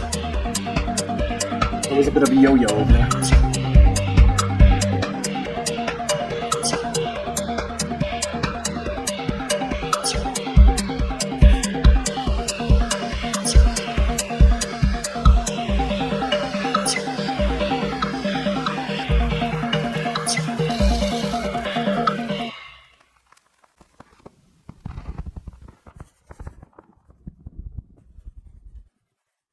それはだから、長い話になるけど、それで SF を書きたいなみたいな話をしたんですけど、最初は反対されたんだけど、しょうがねえからって言って乗っけてもらって、それが意外と反響があったんで、最初にファイアボールってやって、ファイアボールって50ページぐらいで頼まれて、書き始めたらとっても50ページで終わんなかったんで、あれをもうちょっとちゃんとやろうかなと思って始めたのがアキラじゃないですかね。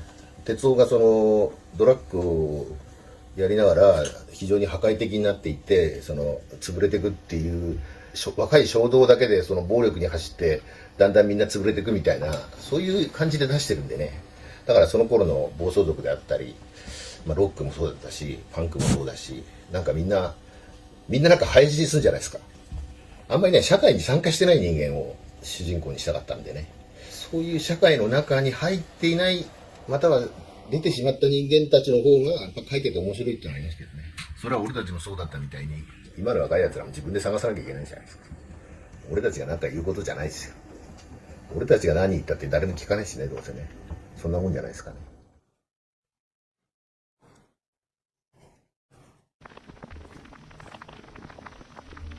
Oh, congrats, Eric. You got 1,000 views? That's awesome.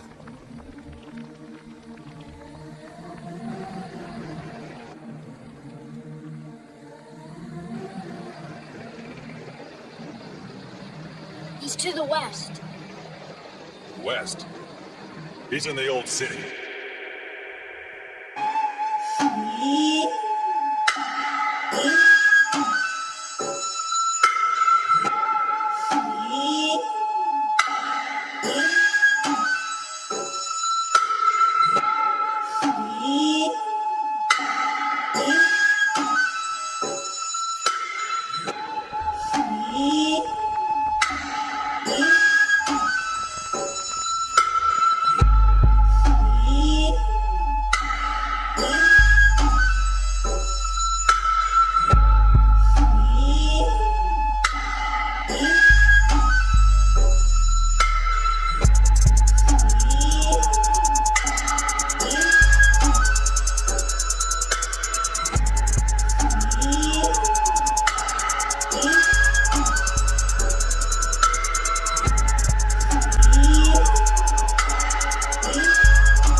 He's to the west. West? He's in the old city.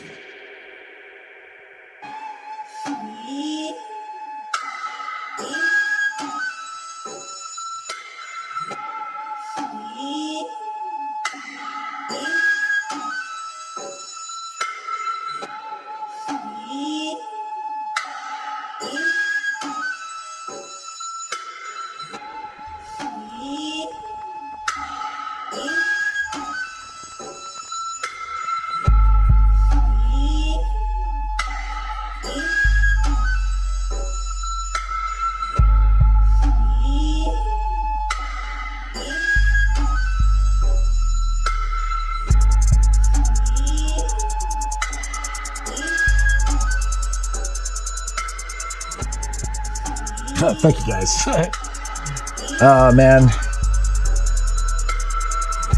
I knew I was going to have OBS problems this morning. I thought I fixed it.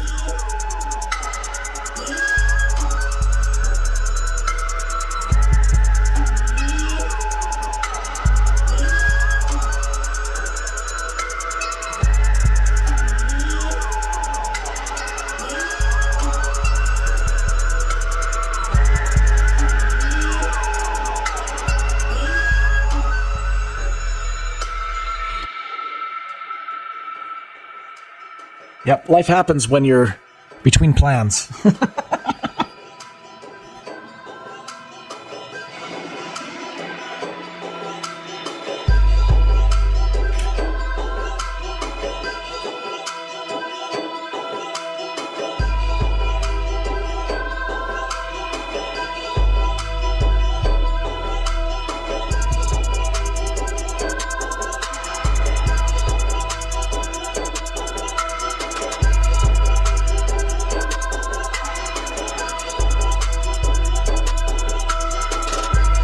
Oh yeah, Eric, I use a bunch of different mediums.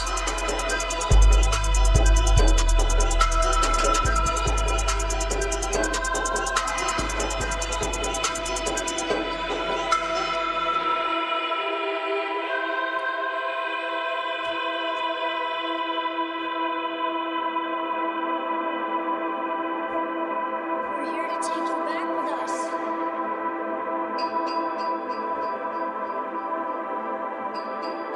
We know we can't survive outside. We all belong at home. Come along.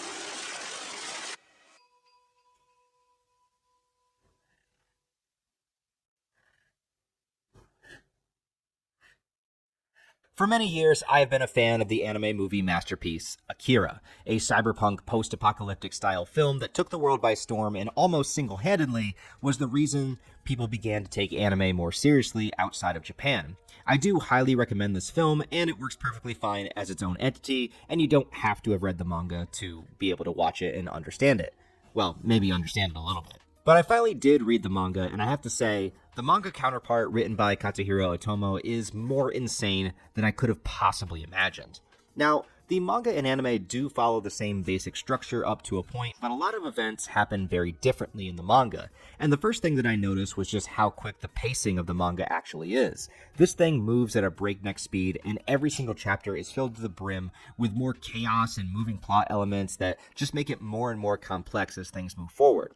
If you're unfamiliar with the property entirely, the basics of it are like this. It opens with a huge explosion that ignites the beginning of World War III. And this took place in 1992. Now, the manga was beginning to be written in 1982, so at the time, that was the near future. But then the manga immediately jumps forward to the year 2030, after the world has already dealt with the aftermath and fallout for a few decades. Tokyo was rebuilt into the now Neo-Tokyo, and things are a mess, and the youth run wild in gangs and commit acts of violence to a very large degree, basically showing themselves as the result of growing up in this torn-up world. Our first group of main characters is a teenage bike gang run by Kaneda, who is extremely skilled and respected within his circle of friends. As a character, he's very charismatic, he's a bit of a smartass, he's the typical punk kid, but he's got a strong loyalty to his crew and those that he makes strong connections with. Opposed to him is Tetsuo, a younger kid in the gang who is desperate to prove himself and not always have to fall behind Kaneda. In the anime film, there is some time in the beginning of the movie to build up their dynamic a bit more, but in the manga, right from the get-go, our inciting incident happens. As the gang is speeding through somewhere that's off limits, Tetsuo almost runs into a strange child-looking person, and his bike explodes out of nowhere. And this chance encounter would begin Tetsuo's slow descent that would serve as the crux of the manga story. After the encounter, Tetsuo begins experiencing strange physiological changes within himself, most notably gaining telekinetic abilities, but also experiencing splitting headaches and sickness as his body evolves. An aspect very relevant in the manga that's not really too present in the anime is the usage of pills and drugs, and this also feels like a representation of drug use in general, but also maybe even a commentary on pharmaceuticals, as the drugs are both meant to help the telekinetic project, but at the same time they also limit the extent in which their powers can grow. grow. It's something that makes them feel better for a moment in time, but long term, it holds them back from reaching their full potential, as a lot of pharmaceuticals seem to mask symptoms but don't actually go to the root of the problem. Basically, what's happening in the story, though, is that a section of government has been working with and experimenting on subjects that have this awakening power. Perhaps the next stage of human evolution, each subject is referred to as a number and hidden away from society at large in order to run tests on them. Many of them have died, some have managed to escape, but Tetsuo is just the newest addition and also seems to be the most powerful, or at least has the most similar power to Akira. Now, I don't really want to spoil either the manga or the movie if you're new to the Akira property, but I will say that in the movie, Akira, the character, works more as a concept and a representation of the next stage of human development, which is also reflected in the world's devastation and its uncertainty. Akira did exist, but is showcased more as an idea in the movie. Some people worshiping him as a god waiting for his return, some not believing he ever existed, and the government trying really hard to keep it all secret. However, the biggest and most major, and I mean major difference between the film adaptation and the manga is that in the manga, not only does Akira still represent all of these ideas, but Akira is also a prominent character, and when he is revealed, he stays in the story for nearly its entire run until the end, and this creates a huge shift within the storytelling. If you wanted to actually adapt the manga right, you would really need 2 movies. One up until the Akira reveal and a massive devastation that follows his wake, and this happens about midway through the manga, and then the second movie would have to be everything that happens within Neo Tokyo and the society after the fallout of that event. But as I said, the manga moves at an insanely quick pace, and though it does capture the same feeling and idea of the movie, there is a lot of differences at play. During Tetsuo's escape and the development of his powers, he briefly becomes the leader of a rival gang and goes up against Kaneda, something that only happens in the manga. It incites even more events that truly make him and Kaneda enemies from this point forward. Kaneda also gets tangled up with a resistance group against the government, including a girl named Kei, and he tries his best to mac on her. Mostly it's unsuccessful, but, he gets better as time goes on. But Kei's character works in several ways to kind of give exposition at first, but also show how serious she is about her mission, leaving Kaneda with the choice to either follow suit or not. And towards the second half of the manga, she becomes probably the most important factor in going up against Tetsuo, with a lot more to do narratively than the movie ever allowed. But yes, all of the insanity of Tetsuo's growing powers are also on display in the manga, and the movie did it justice. This kid is terrifying with what he's able to do, and the more and more that he pushes the extent of his abilities, it very much becomes like having a god on Earth. And what in the hell humanity could possibly do in this situation to stop it? Tetsuo isn't exactly like Superman. His abilities are more telekinetic and not like super strength. But when it comes to a point where he's at his peak, it feels very similar. He even dons a red cloak that is reminiscent of a cape. But Tetsuo is really just a broken child without any real concept of the repercussions of what he's doing.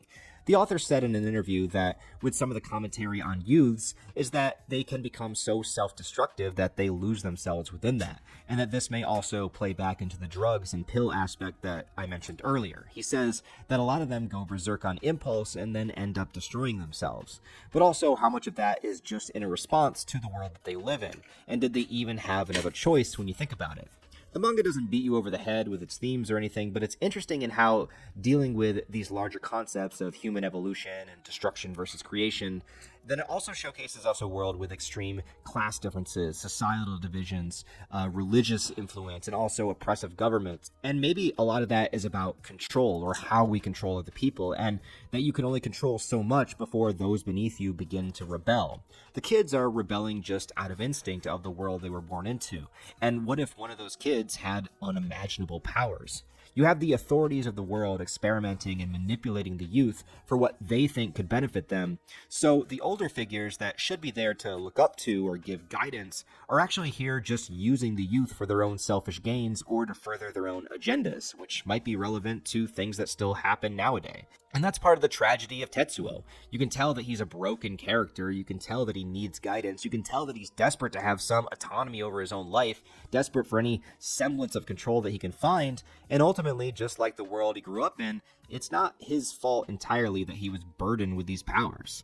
There's also several characters in the manga that are super important that never really get the time to shine in the anime, Akira himself being one of them, and Lady Miyako. She's the leader of this religious group also looking for Akira, and in the anime she's only ever seen in the background and is killed off pretty quickly. But in the manga, she's arguably the most important character when it comes to lore and exposition. She has a history with the other psychic, she knows secrets to unlocking their power, she propels both Tetsuo and Kei's storylines immensely, and her final moments are some of the most badass in the entire manga. Now, probably the biggest curiosity you'd have if you've seen the movie and not read the manga is wondering about the ending. Well, it's mostly the same, but again, that's in terms of ideas and spectacle, but there is a huge difference in the mechanics of how it all works, as well as the final chapter itself is not really present in the anime. But in short, yes, Tetsuo's powers do become incredibly unstable, and we get the iconic transformation into his giant, disgusting, blob-like baby form. Though, in the manga, this transformation goes back and forth several times as he attempts to control it, rather than just giving us one huge transformation sequence. It's crazy, it's disgusting, and it gives you so much more than the anime does here. And yes, the existential and spiritual-like ending is also at play, but evolves kind of differently in the manga than how the anime depicts it. Akira is a legendary property, and also I learned it was the first manga to be translated into English for Western audiences, even distributed by Marvel Comics. That was pretty cool. They should put Tetsuo in the MCU and just have him kill everybody. That would be the real endgame, but they'll never do that. But it's not really a surprise that this was the first translated manga because it is an incredibly dense, action-packed, idea-heavy, and fun manga with lots of great characters to attach to. I'm honestly sorry it took me this long to read the manga, and now that I have, I can safely say that though it doesn't take anything away from the importance and the iconic nature of the Akira film, but the additions to the character development, the story element, and the things that flesh out the manga make it a much better experience from start to finish, other than just pure animation flair. I would say the anime basically covers the first half of the manga, but then changes several elements within that, and subdues a number of characters, and then almost all of the second half of the manga is completely removed, with only the ending being kinda sorta similar. If you like the anime, then I don't think there's any question that you would like the manga, because it gives you so much more of what you already like and expands upon it. And if you've never seen Akira, then I still think the manga would be a solid way to start, though it might make you slightly disappointed in the movie storytelling when you watch it afterward. Overall, when it comes to the cyberpunk-style manga, Akira is most definitely right at the top of the list. It's the OG, it's the template, and like all good sci-fi stories, it still holds up to this day. All of its ideas and themes are deeply human and relevant to almost any era, and things that I think we're still going to have to deal with for decades to come. And it's also filled with great action and spectacle-like sequences that I think can satisfy any sci-fi fan. So if you guys have read the Akira manga, tell me what you think about it in the comments. Do you love it? Do you hate it? Also, how do you rank it against the movie? And if you haven't, are you interested in checking it out now as opposed to before you watch this review?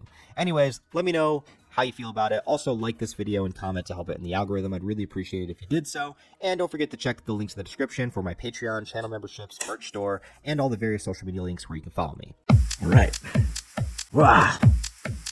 It's taking a long time to get my base color down, isn't it? The drawing is incredibly meticulous, but it'll be worth it in the end, I think.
His organs and tissues were subjected to every test known to modern science.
wrong, Tetsuo? Are you in pain?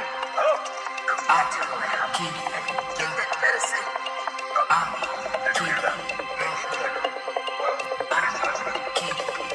I can't be entirely certain here, but it seems that the power which has been held back by the drugs is breaking free. May not be able to control the power that has awakened so suddenly. He's in an extremely critical condition.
It's summer, and you know what that means. It's time to grab your bathing suit, a lawn chair, and head on down to the beach to witness the death and the rebirth of the universe at the hands of a child who became an all-powerful psychokinetic god.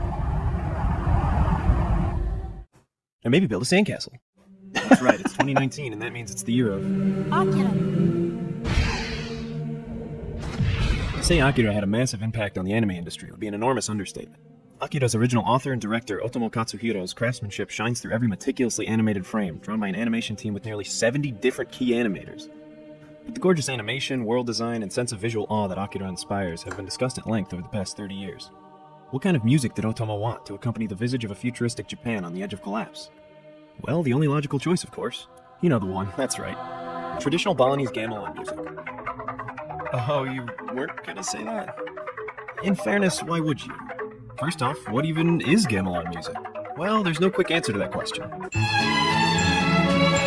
Gamelan is the traditional music of the Indonesian archipelago, though there's no clear-cut historical record of when gamelan music came to be. In Javanese mythology, the god of Java invented the various gongs used in gamelan music in the 3rd century as a way to communicate with the other gods. Java is home to the oldest and most traditional styles of gamelan. Along with its neighbor Bali, these islands have had the most enduring impact on gamelan music. Balinese gamelan in particular has remained prevalent with the development of contemporary styles featuring exciting, upbeat, and virtuosic performances.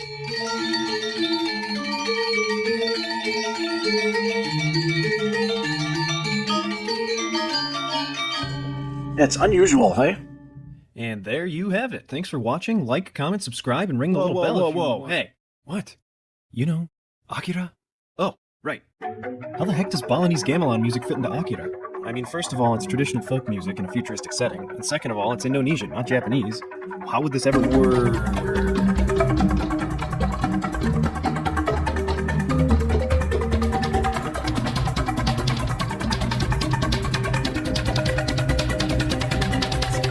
Yeah, okay, I'm sold.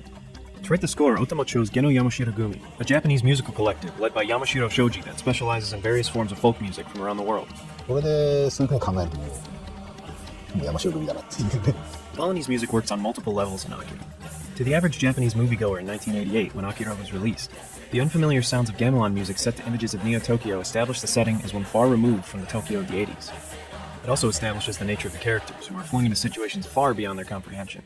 Kaneda! That's Mr. Kaneda, you punk! Kaneda is the confident, brash, goofy leader of the bike gang the Capsules and serves as AKIRA's primary protagonist. Musically, Kaneda is represented by a form of gamelan music known as gamelan jagal, which uses pitched bamboo instruments performing groupings of interlocking layered rhythms called kotekan. The beginning of the cue Kaneda perfectly represents this kotekan structure, as rhythmic ideas build to form a complex texture.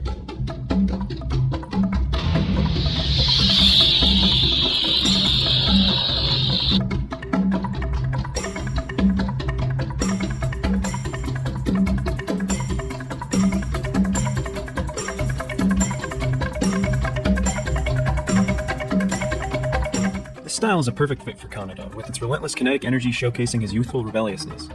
At the same time, it also works well in establishing the Capsules as a group that works together to form a cohesive whole. In fact, the choir that enters later even sings the names of the main members of the Capsules. Something I find compelling is the fact that Geno Yamashiro Gumi wrote this cue entirely within the tonal limitations of the Jigog instruments.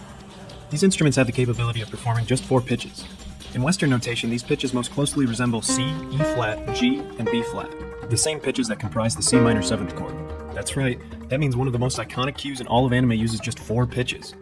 But man, do they get an impressive amount of mileage out of them. The only possible triads derived from the C minor 7th chord are C minor and E flat major.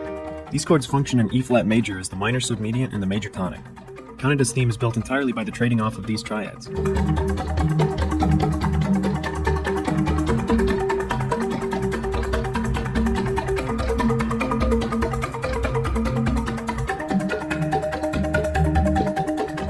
But Kaneda's theme is only the beginning. If you've seen AKIRA, then you know it gets... unique?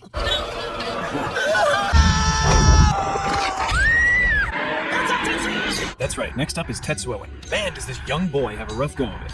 Tetsuo is a bit of an outcast, even amongst the Capsules. He's got a temper and an inferiority complex with Kaneda. But oh boy, are those the least of his worries when he gets caught up in a secret government agency that kidnaps him to perform experiments that unlock his latent psychic powers. There's a lot going on in this movie, huh? Tetsuo's journey throughout AKIRA is bizarre, grotesque, and mysterious. He's thrust into a situation no one else on the planet can relate to. Yamashiro Gumi decided to represent Tetsuo's conflict with another gamelan style called gamelan gong kebyar, which utilizes a traditional ensemble of gongs and keyed metallophones. This cue uses the 5 pitches found in the Balinese Pelog Selasir scale, which is a common tuning for kebyar ensembles. This scale doesn't simply conform to Western notation, as its tuning is vastly different from that of Western instruments, but the closest approximation for the pitches in Tetsuo's theme would look like this. Yamashiro Gumi derives 2 main chords from this scale. Starting the scale on the 6th degree gives the feeling of a major submediate. Starting the scale on the 1st degree gives the feeling of a minor tonic. This provides the chords B major and D sharp minor as the submediate and tonic. Tetsuo's theme is derived entirely from these 2 chords. Sound familiar?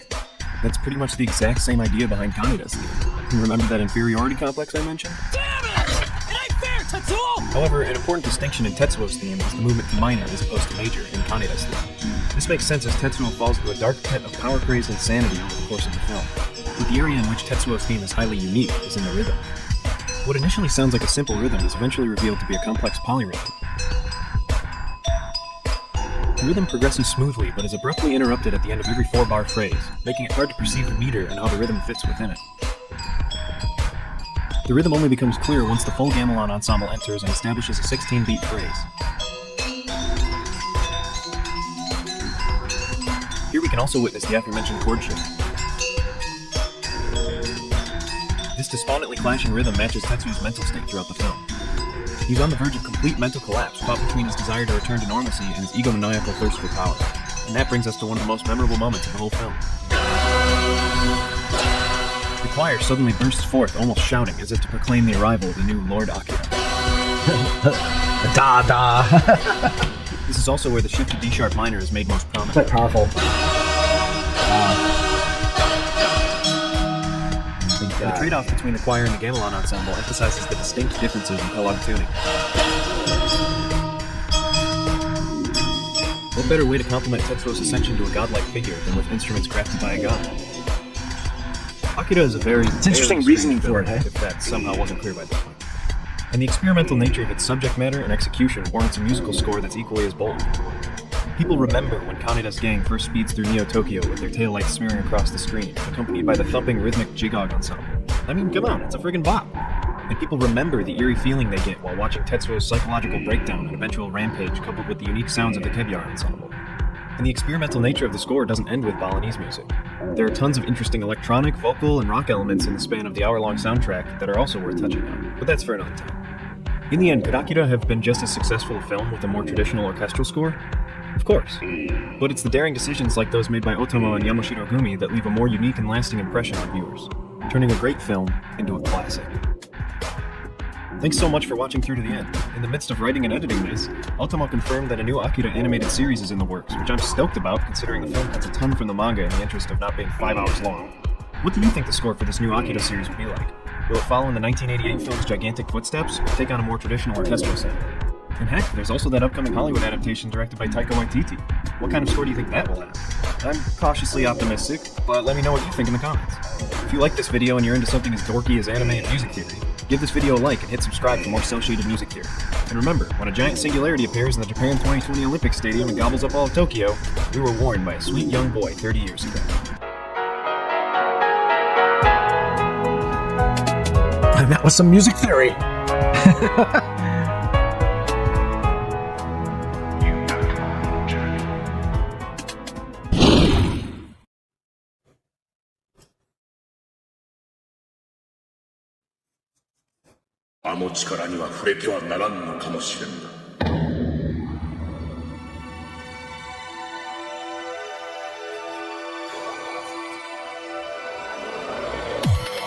Sa 一生の間にいろんなことするでしょ。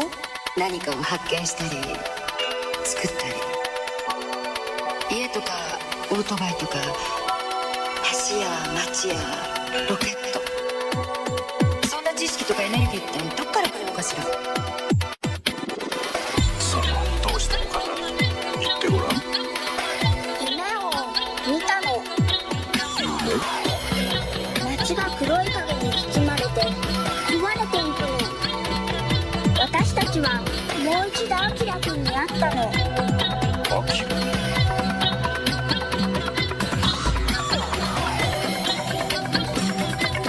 おうよせこっちを。大人といえばお前が人のバイクを勝手に乗り回したのが悪いんだ。もうやめろ。うるさい。俺に命令するな。心配してたんだぞ。アキラって絶対のエネルギーなんだって。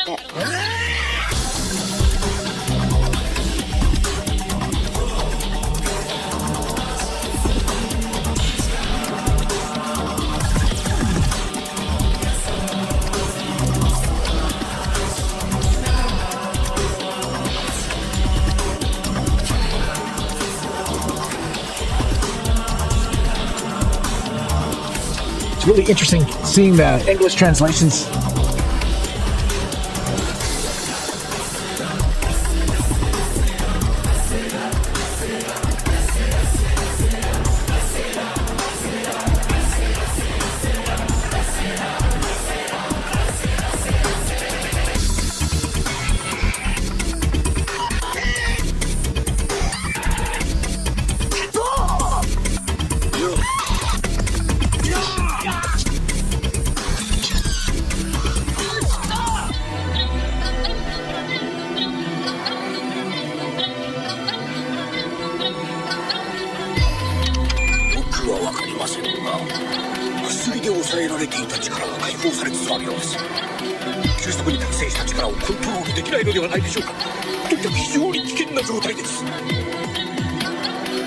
Kaneda、おめえが目障りだったんだよ。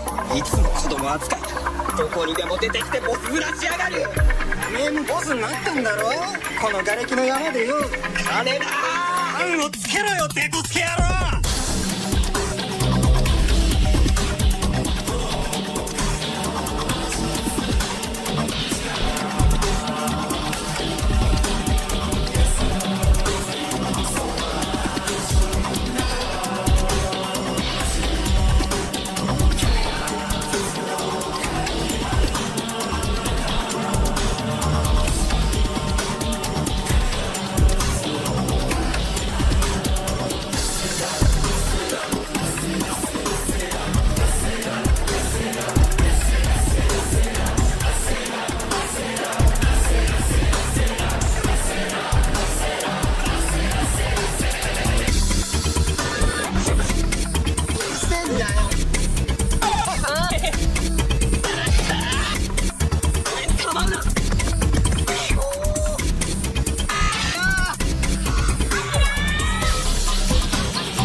Akira is one hell of a movie. And I'm not just saying that because it's one of the most iconic films in the cyberpunk genre. Having around a $10 million budget when it was released in 1987 made it for a while the most expensive anime film, and with that budget it allowed it to do many new, unconventional things that would make it the classic we know today. Using pre-scored dialogue, which is recording voiceover first and animating to match it, and having incredibly detailed hand-painted backgrounds. Even after releasing, it was huge in the West, showing that animation wasn't just for kids, as well as showing there was interest in anime outside of Japan. While the film didn't adapt the original material exactly, it being directed by Katsuhiro Otomo, the creator of Akira, made the film actually stand besides the manga, giving the franchise an overall name a resonance that would last more than 30 years. Looking at everything it's done, it being an icon of its genre and medium, if anything, is the cherry on top of it all. So of course, a film with this type of recognition, the idea for a live-action version has been in the works, but nothing's ever come of it, which is what I want to look into today. The long history of the Akira movies that we never saw. The talk for a live-action Akira actually dates back to the early 90s. Sony looked into adapting it for the big screen after its Western debut and success in 1989. They wanted to take advantage of the conversation around the film at the time, but would later scrap the entire idea when the projected budget for the film crossed over $300 million US. After that, the rights for a live-action version would be picked up by Warner Brothers in 2002, and ever since then they have been trying to get the film made. The first ones to attempt it would be Stephen Norrington and James Robinson as director and screenwriter, but let's look into them. The director was an odd choice when you see his previous projects. All his films had low to mediocre scores, so why was he chosen? Well, he was still coming off Blade in 1998. While it didn't have the best scores, it was a massive financial success with a budget of $45 million.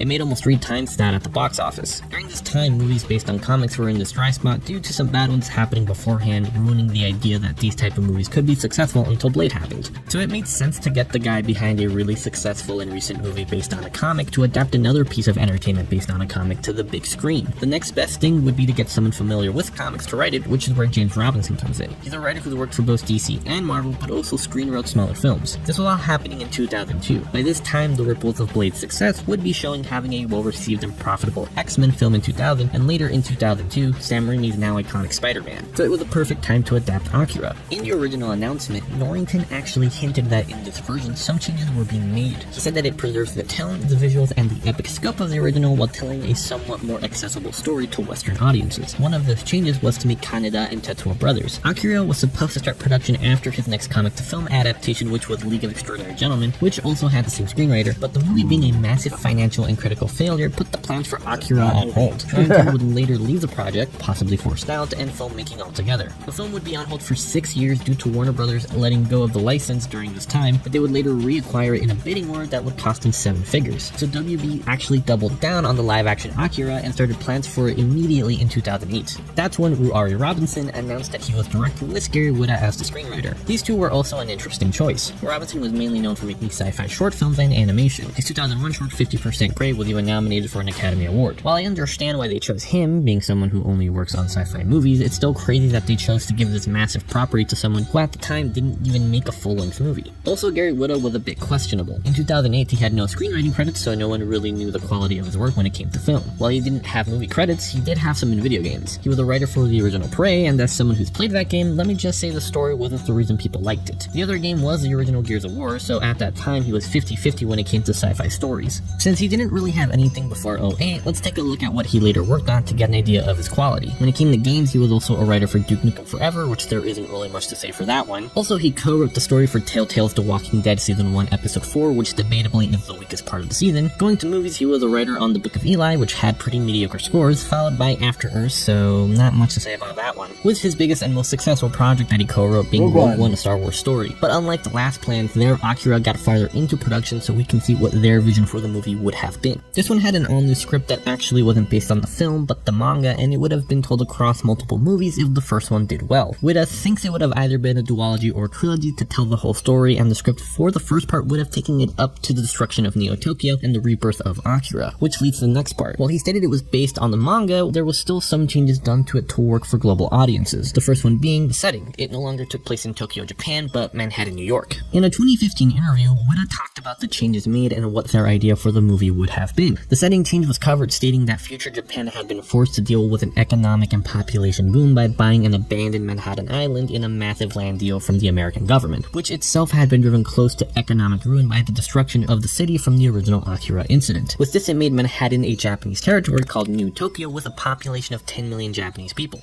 Ueda and Robinson came up with this idea to allow them to change things while still being true to its Japanese origin. It would even allow them to have a mix of actors and avoid the claims that they were whitewashing it. Since this version of the film was getting far along into development, even having a planned release year being 2009, there's actually a lot of concept art and storyboards from it, all officially released by Ruari on his website. While the setting change is something I'll get into later, I will say that based on the art, New York looks like it would have fit really well with the gritty neon vibe that is very prominent in AKIRA. The art also covers the Joker biker gang, Tetsuo's rampage through the city, a recreation of the iconic slide, the bike battle sequence, and some very realistic art, one even showing a before and after of transforming a real-life city into Neo Tokyo. Aside from that, there's a bunch of storyboards that cover what would have been the opening shot for the film, Tetsuo's escape from the facility, the bike battle, Kaneda's confrontation with Tetsuo, and the final sequence starting off in space, zooming into the Earth, showing the wasteland of what was Neo Tokyo, then leading to the final shot of Tetsuo on his throne being worshipped like a god. The concept art even shows what they had in mind for the main duo. Many actors have been in talks to play the leads, but for this one it looks like Chris Evans was who they wanted to play Kaneda and Joseph Gordon-Levitt to play Tetsuo. Ruari would leave the project in 2009, pretty much ending this version of AKIRA. Aside from all the art, he also posted his original pitch video that he made in 2007. It uses footage from multiple movies to give a rough idea of what it would look and feel like, and at the end it showed actual test footage, which I will admit looks cool to see parts of the film be brought to life. While the first cancellation put the movie on hold for a while, after this version, plans for a new one came pretty fast. In February 2010, Ruari would be replaced with Alan and Albert Hughes, who apparently are known for making visceral and violent movies. In that sense, AKIRA is very much up their alley. But looking into their films, most of them got low scores, and one of them is even The Book of Eli, which, as mentioned earlier, Gary Whitta screenwrote. And speaking of him, this version of the movie actually used his script from his adaptation as a base and would then be modified by Mark Fergus and Hawk Ostby, the duo best known for screenwriting Children of Men and Marvel's Iron Man, which both are pretty good. Albert would end up having to solo the movie, with Alan leaving the project in 2011. In an interview, he was asked if the movie would be rated R, and he said that WB mandated that it had to be PG-13. It was actually the first thing they told him. He pretty much said that it would be a big challenge due to the manga having so many heavy themes, and that he was hoping by now someone would have figured out how to work with the rating, since scripts have been in the works for such a long time.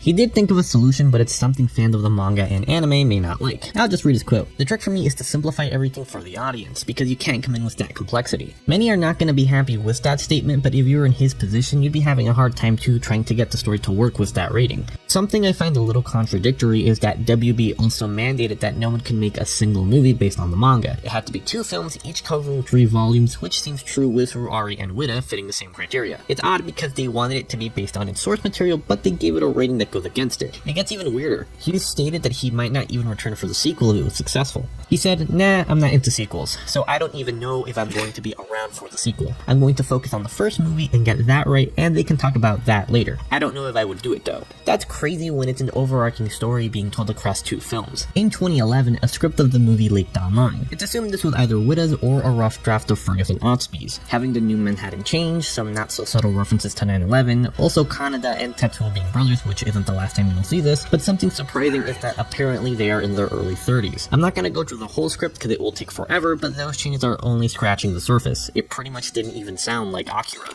A month later, casting calls were released. Zac Efron was in talks to be Kaneda, but it seems he was no longer being considered for it. Since he was out, the next person being eyed was Garrett Hedlund, who was coming off Tron Legacy. Robert Pattinson was in talks to be Tetsuo, but aside from him, Andrew Garfield and James McAvoy were also considered for the role. The other characters were getting casted as well. Kay officially went to Kristen Stewart, and the Colonel went to Ken Watanabe. With these casting calls, the film was being called out for whitewashing. Aside from that, the casting call actually spoiled the plot. Kaneda was now a bar owner in Neo Manhattan, and Tetsuo is his brother who gets abducted by the government. Kaneda joins Kay in her underground movement, who are intent on revealing to the world what truly happened to New York City 30 years ago when it was destroyed. That's a brief segment from the synopsis that actually differs quite a lot from the leaked script, but this summary doesn't mean that this was the final version of the movie. Actors still could have been changed. During this time, Albert Hughes would leave AKIRA due to amicable creative differences. The differences being that Warner Brothers didn't approve the $180 million budget. They wanted many of their movies to have a lower budget at that time so they could be easier to profit, with 3 movies being put on hold to rework their scripts with that in mind. Those were Paradise Lost, AKIRA, and The Dark Tower, which would eventually escape its production limbo with the movie releasing in 2017. There isn't much concept art, but from what there is, it was very stylish, bursting with bright colors, showing what would have been Neo Manhattan. as well as a female biker who I assume is Kei. The storyboards only show really brief moments. First one is the military going into the city, the second looks like a knocked out Kaneda, while the third one looks like an interaction between Masaru and Kiyoko. These are the only things to give us an idea of Albert Hugh's vision for the movie. Juan Collet-Serra announced that he signed on to be the next director later that same year. He got the job because he was able to bring down the budget to $90 million, but even with that, WB wanted it even lower, preferably between $60 and $70 million,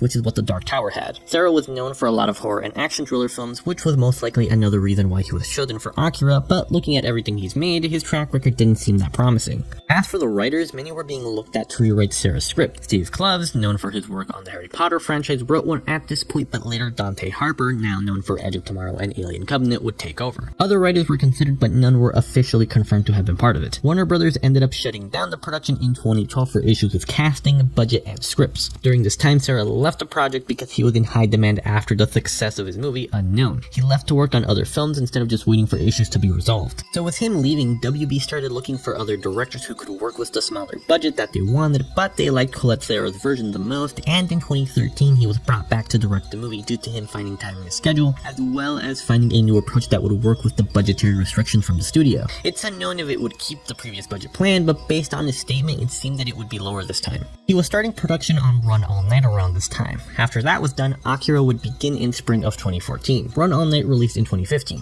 Afterwards, when Collet-Serra was asked if AKIRA made any progress, he said no.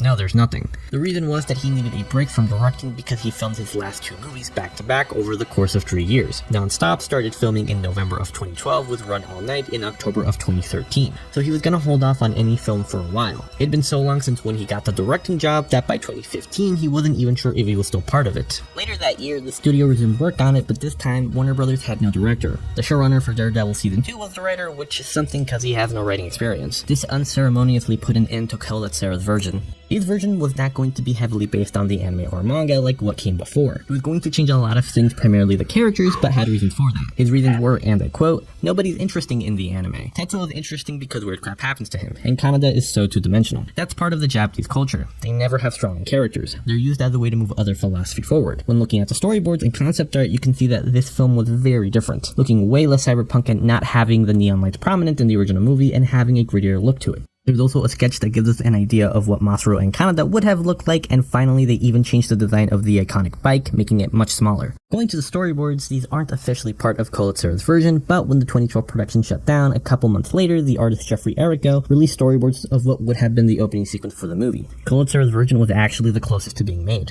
While I know many are not happy that each version was going to change things, Katsuhiro Otomo has made it clear to the ones working on it not to be afraid of changing anything. That he wanted to see an original and different interpretation, not just a straight up remake, and in June 2017 he said that he was basically done with AKIRA as a manga, and that if someone wants to do something new with AKIRA, then I'm mostly okay with it, with the only condition that he can review and approve any scenario a writer might take for a live action film. While he is okay with making changes to his work, even changing one thing from it is difficult because every little thing in it serves a purpose. Going back to the setting change that survived every version of the script, the setting of the original, aside from being a cool futuristic version of Tokyo, had some legit weight due to it being post an explosion that destroyed it in 1988. It was culturally rooted in Japan's involvement in World War II, which is shown with all the military and chaos of the citizens in the city. It's something that adds a lot to AKIRA that would be gone if changed. Would have said he didn't think it was necessarily a Japanese story, and it's somehow sacrilegious to set a new adaptation of it anywhere else. He continued with, "I think many of the themes in that story are the ones that speak to the human condition and are therefore relevant anywhere in the world. If that weren't true, the original version would never have been a hit outside of Japan.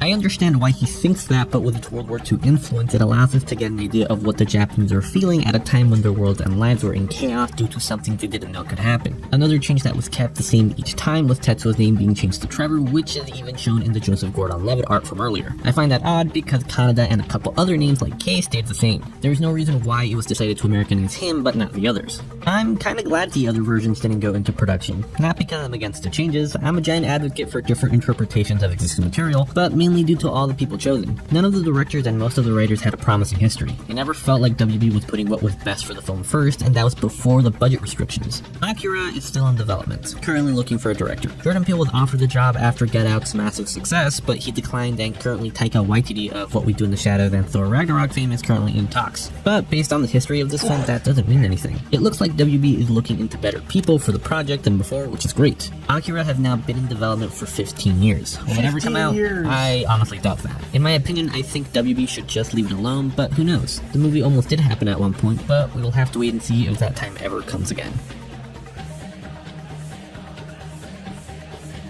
Crazy.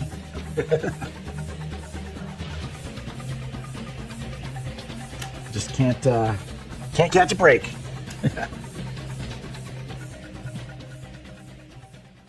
Ground forces. I think it'll be better as a series. Report personally. immediately. What is the subject's status? Do you read? Line to the doctor. We have confirmation of his recent movements and are in pursuit. His present position is, coordinates 99871 by 4332. And that's about 2 kilometers south of the Olympic construction site in the old city. What?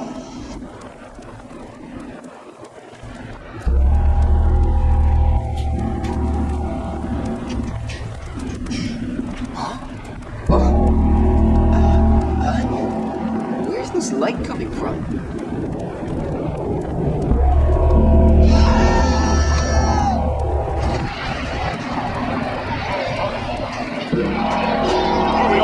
Hard to tell. Too close to the impact point. The monitors are getting too much electric. Second going now.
The thing about Akira's power is it exists within everyone from the start. Hey, who is that? But when that power is awakened inside, it is important to wisely choose how to use it. When the time comes, you might not know it, let alone be prepared for it. Your friend has already made his choice.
Tetsuo, catch.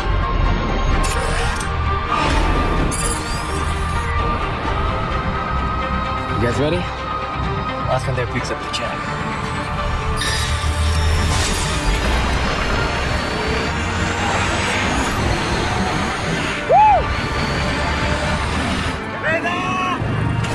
Ride with you, Tetsuo, if you want to live forever!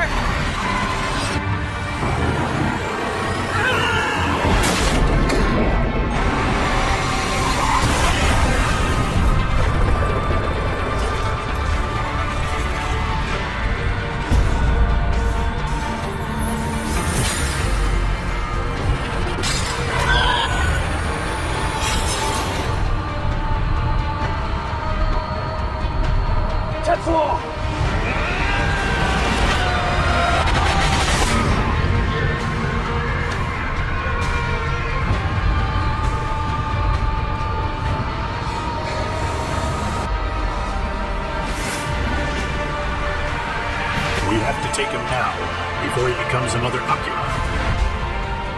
I want him alive.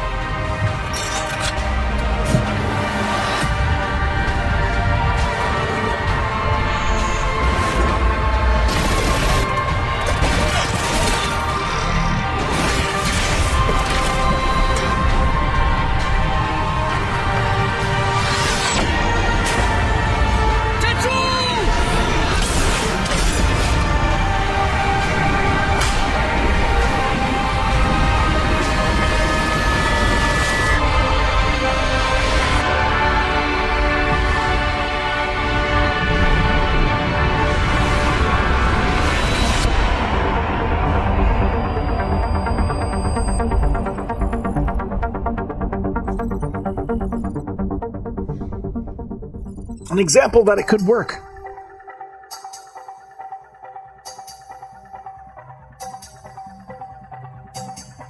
That was a fan production, obviously.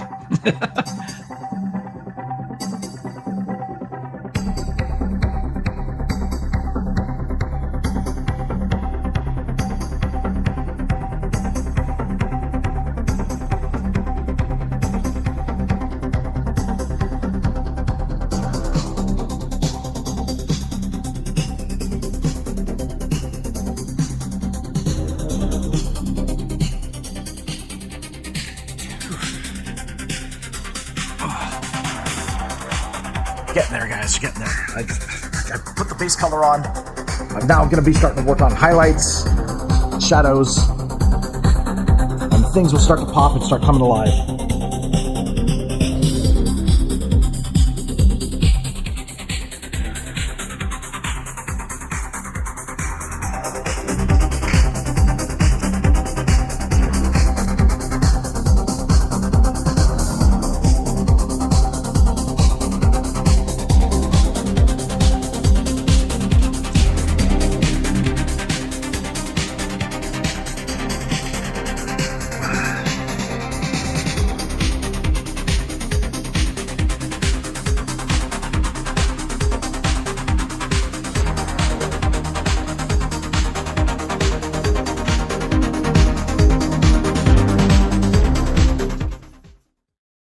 The red's really deep on stream, I see.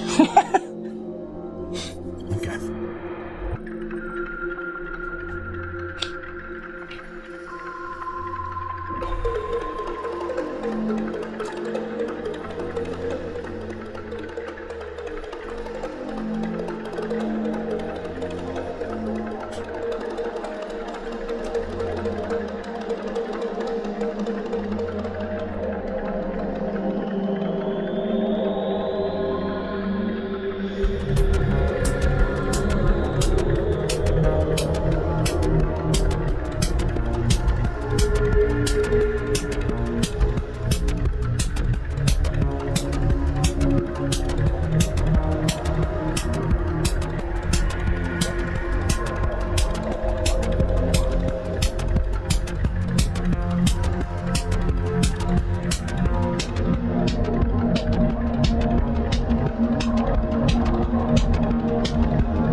The famous AKIRA slide.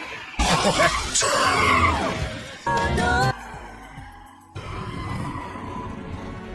kind of what we're drawing right now.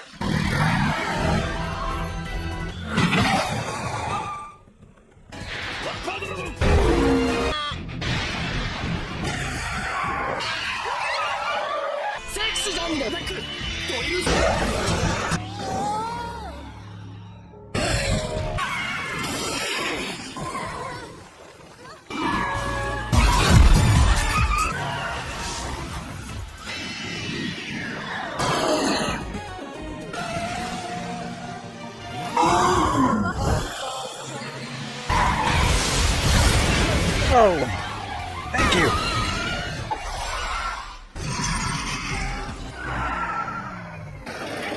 Hey.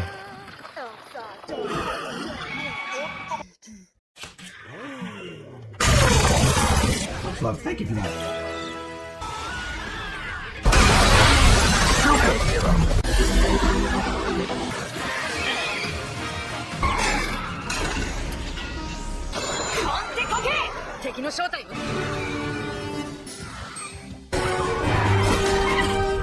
No one. I wish I could reach your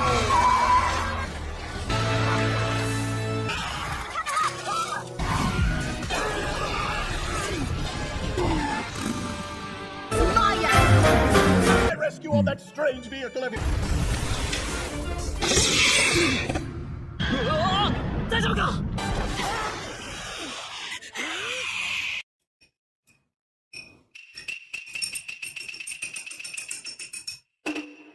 I'm hitting my brush to the beat of the music.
Need a little bit more of the green hue. Where's my...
Crazy what a fan can accomplish, eh? When it's just passion. Although, I would say spending $120,000 on a bike that can only go 10 miles per hour, it seems like it's a bit, but it does charity things and it raises money for autism and it's used for a good cause, but it's a lot of money.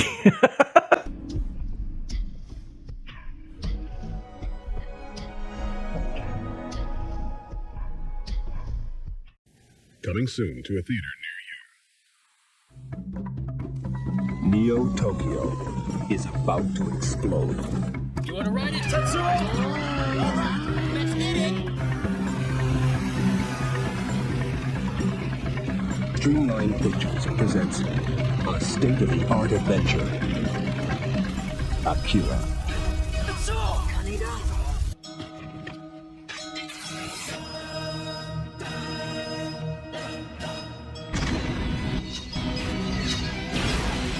It's the cops! What should we do? You've been telling me what to do since we were kids. You always treat me like a kid. Now you're a boss too. This pile of rubble. Kaneda! That's Mr. Kaneda!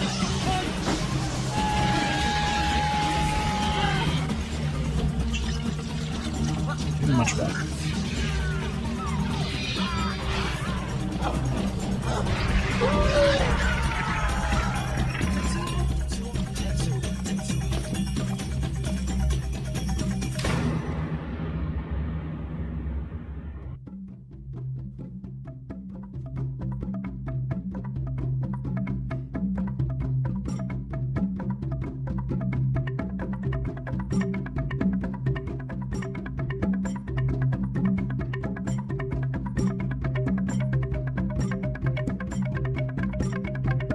The hands are a special breed. They are indeed, Stephanie.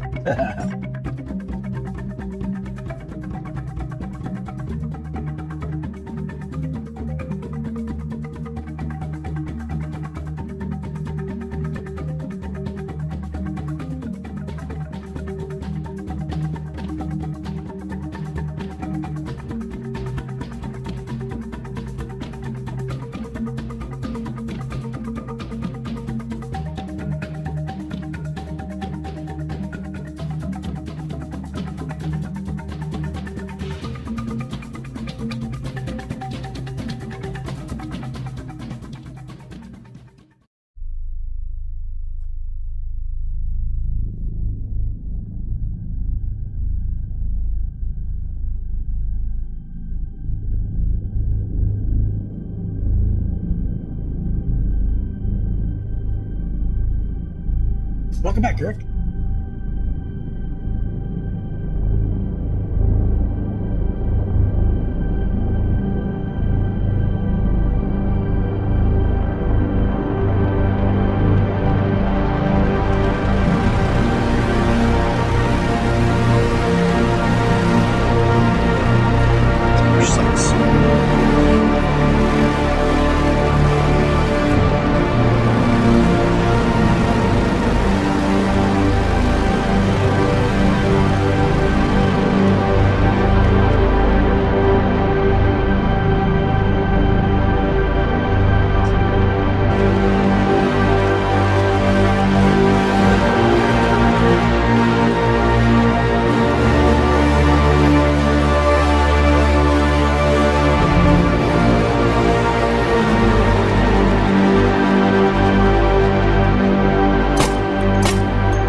I think it's going to be mainly music from here on out.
Tetsuo.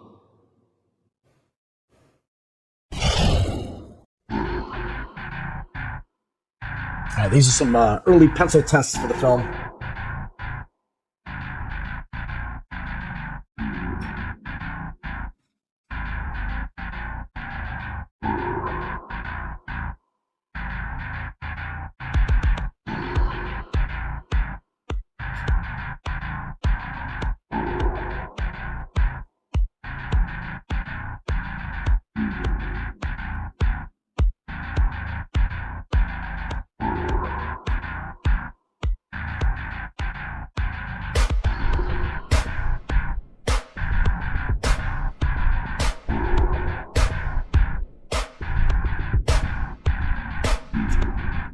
Hey, Ace Hardcore, how you doing, man?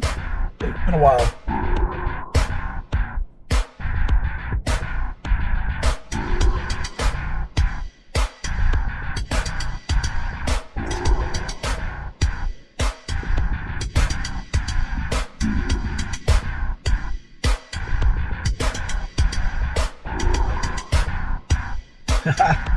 Well, I'm streaming today at an unusual time.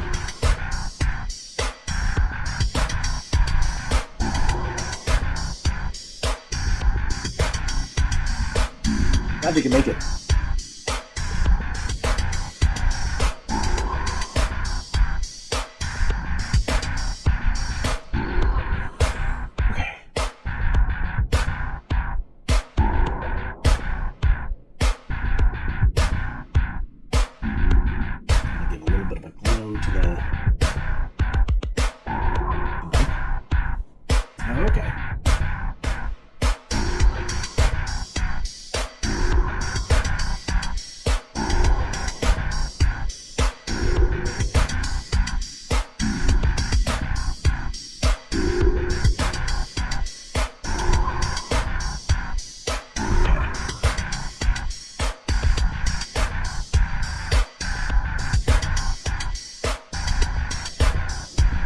So much detail I have to do in this. Oh my god.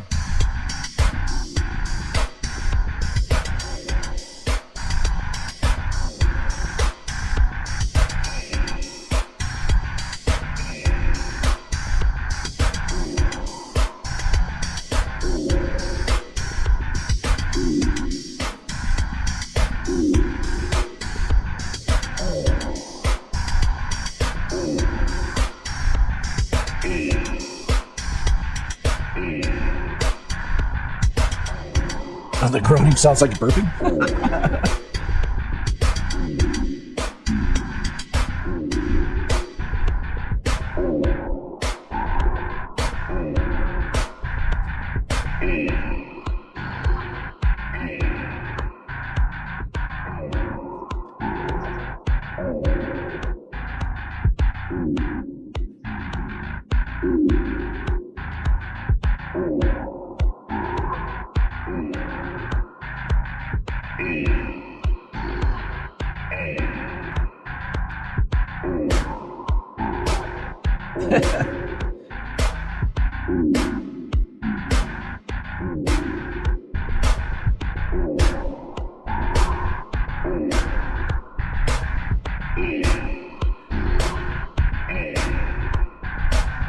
Oh man, okay.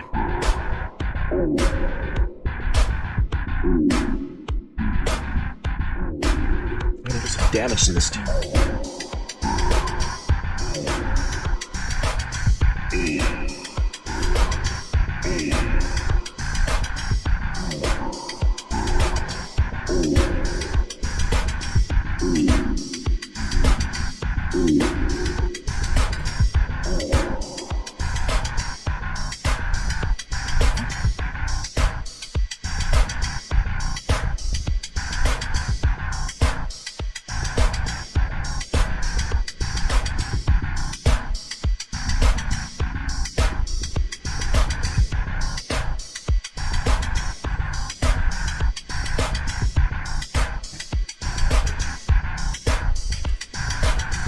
Everything's a mess here. Oh my god. There's so many pens and so many different things. Oh my gosh.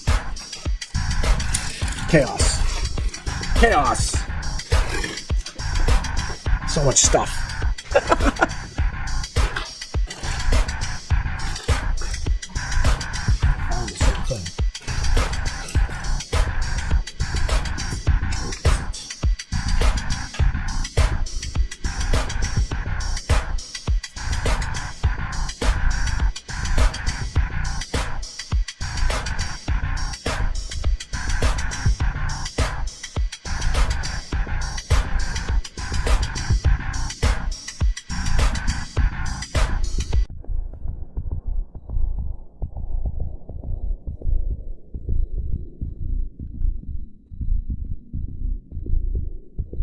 What's that reading on the screen?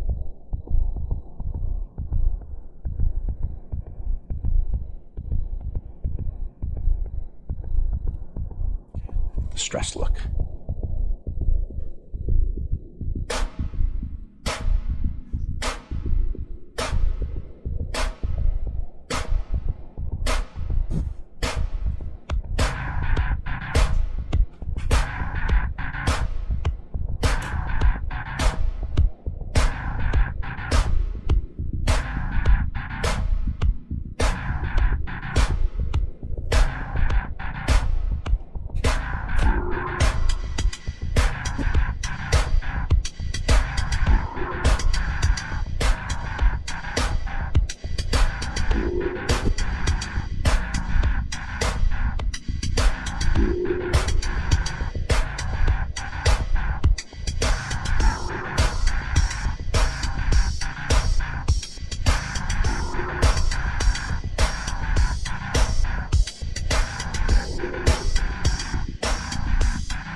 Stressed.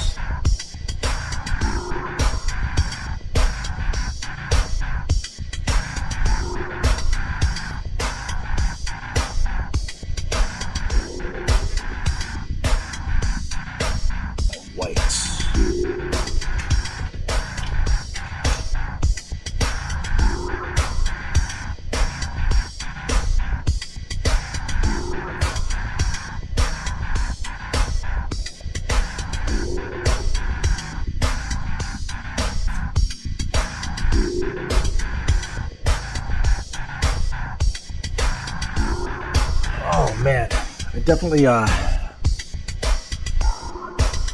tried to challenge myself, and a lot of detail that's got to be in a certain small amount of time.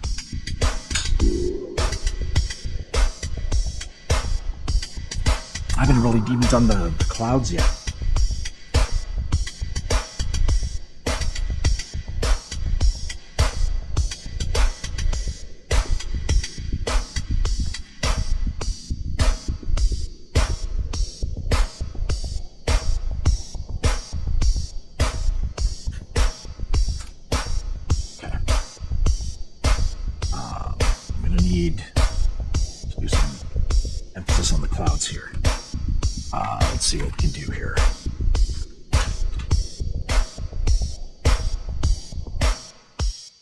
Dust. I want dust to look like it's coming from the bike and from the boot.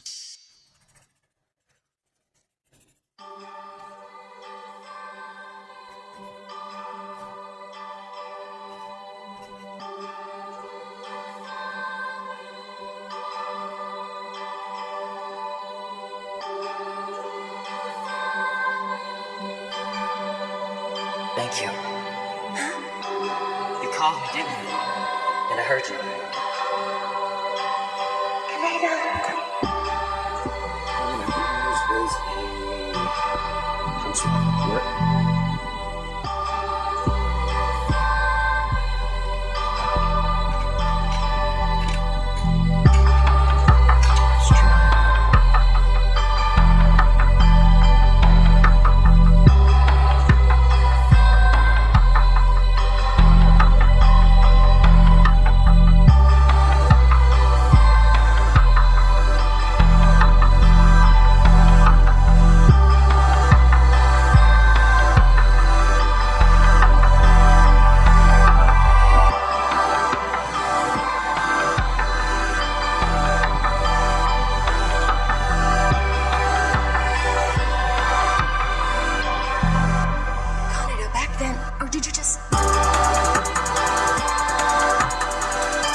mean. Huh? What was that? What I meant was maybe we can go for drinks somewhere around here. I figure we could have a nice long chat about something you're into, like the home revolution thing. I think you're a skirt chaser who'll try anything he can. You'll help anyone so long as it's a girl, is that right? You're wrong. I have very high standards, you know. It's not their looks that count. It's their, I don't know, a girl's sensitivity that makes me do it.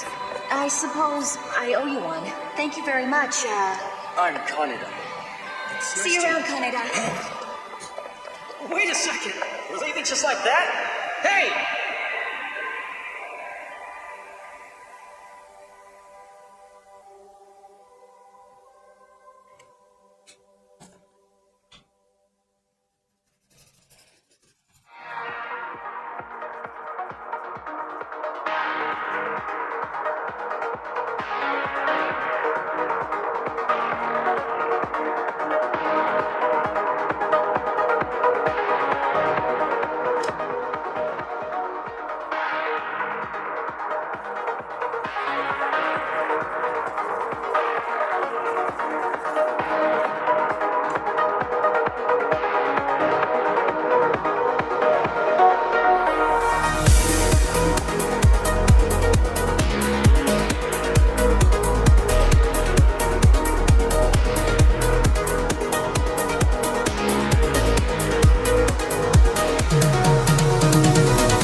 Just gotta make sure that there's enough action lines.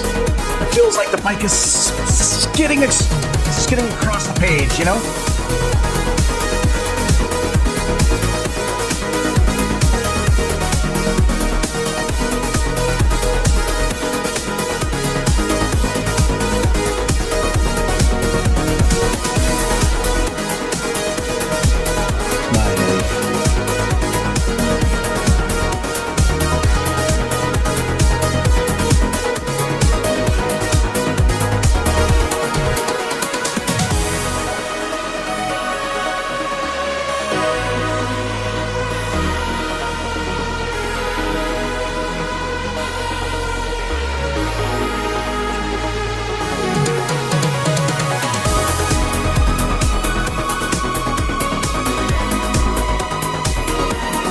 For the host, thank you.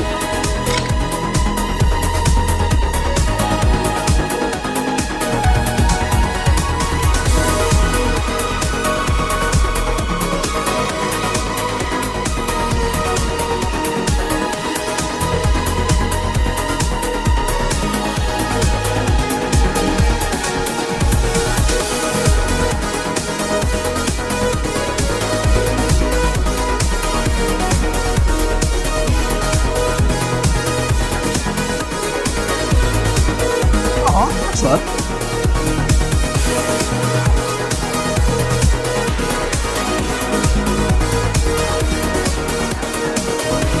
How are you guys doing?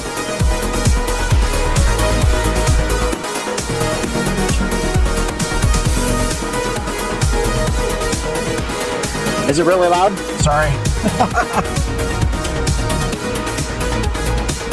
I can pause it. I asked, how are you doing?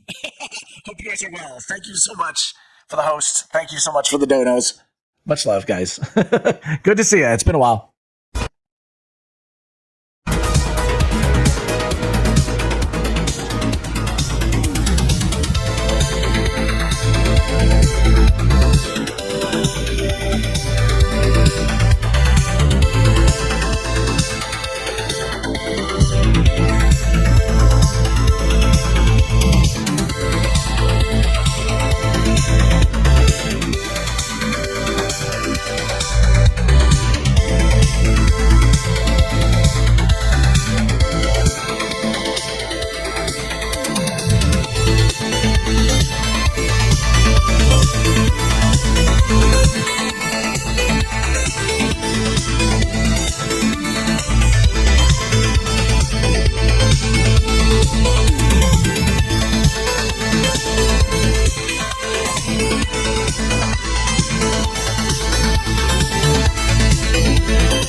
Sorry, business law. Whoa, nice.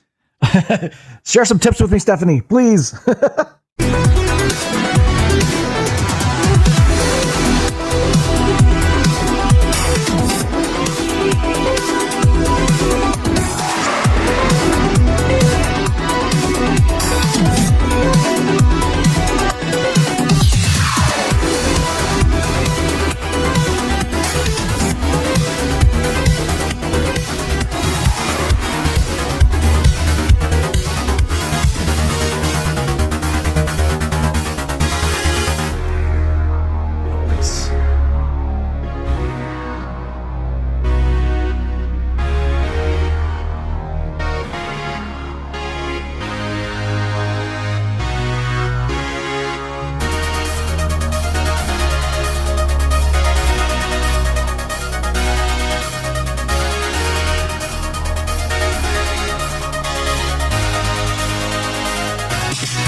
Look at it a little bit just to make sure like what we see.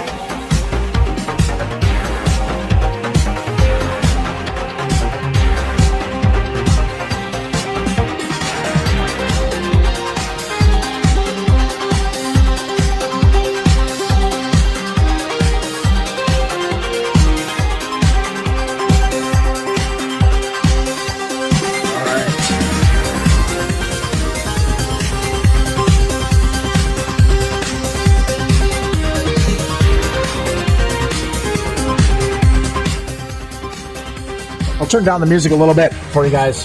Sorry, some people said it was too loud.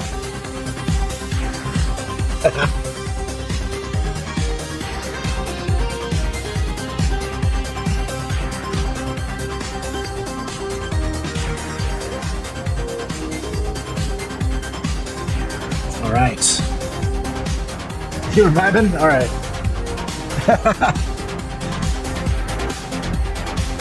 I'm gonna blow everybody's ears off.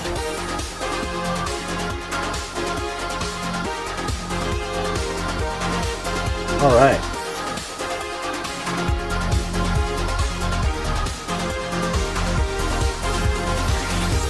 Overall, not too bad.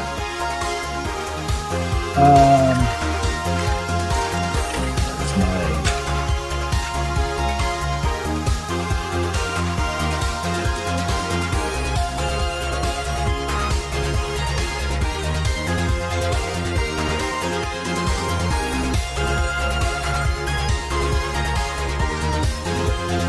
More detail there.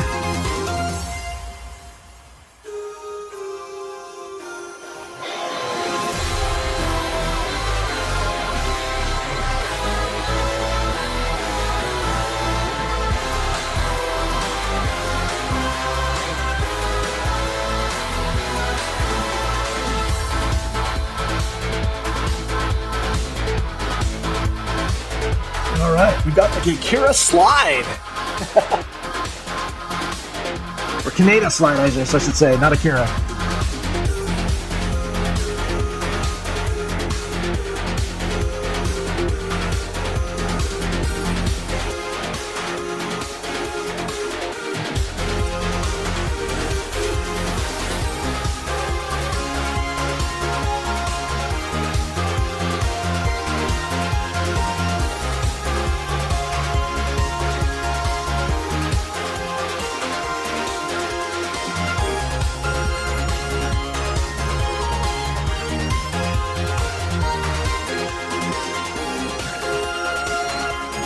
Pretty good. All right. I think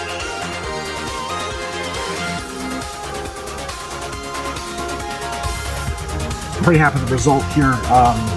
I'll probably do a couple cool things with it digitally.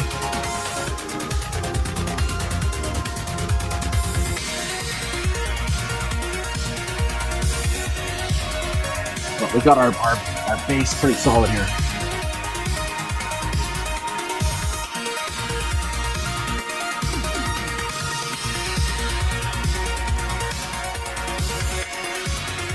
Happy with the result there.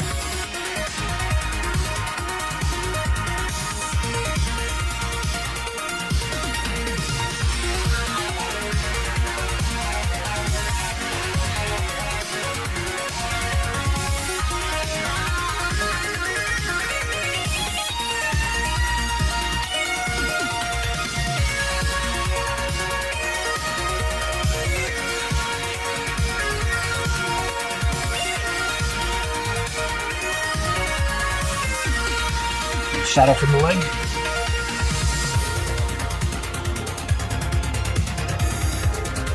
Oh.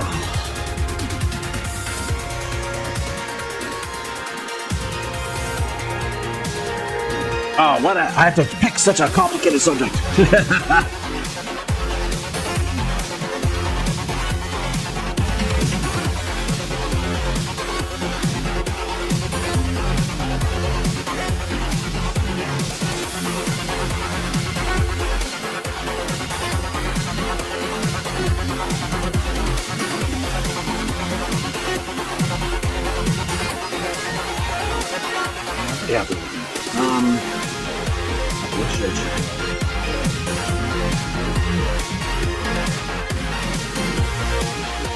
I can nitpick on it all day.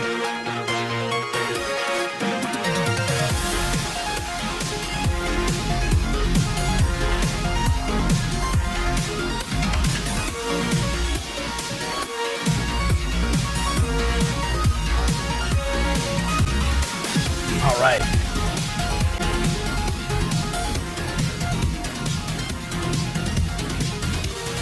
Hopefully the creator will be proud. Nice. Well, first of all, I want to say thank you guys for joining me today. I know it's an unusual time. Hopefully you enjoyed your experience, and hopefully you learned a thing or two about the subject matter. We did go into kind of a deep dive here on AKIRA, as well as the focus on Kaneda. There was a lot that I didn't know when I was doing the research for this project. Okay, so what we're gonna do is we're gonna set up a giveaway. If you're brand new to the channel and don't know what I'm talking about, it's basically we do a battle royale style, where we get a bunch of names here on the wheel. These are all subs or patrons. Then we're going to also get a call for everyone in chat who wants to participate. The secret word is capsule. If you put the word capsule in chat, I will add you to the wheel. And we're going to shuffle the deck 28 times. Hey, so you guys have all joined the capsules, and you guys are going to be taking out the clowns, led by Joker here on the wheel. Shall we begin?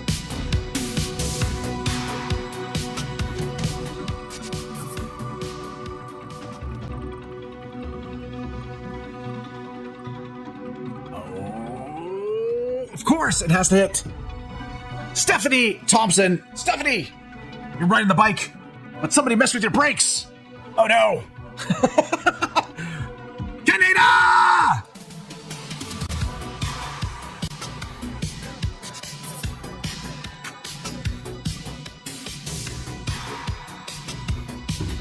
Robin Gear! Your gears have been messed with! No! As they crash into the wall.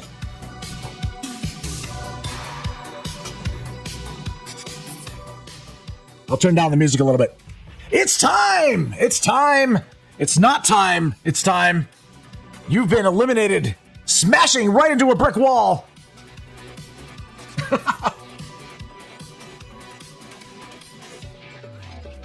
Oh. Stephanie can't catch a break. Stephanie got hit with a traffic ticket. No!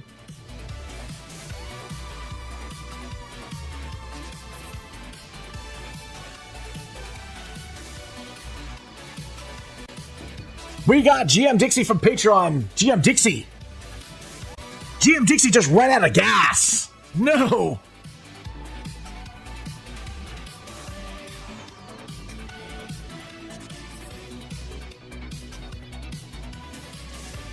Renzo Scriber. Renzo Scriber was busy getting her bike detailed, and it wasn't ready yet. So she's on the sidelines.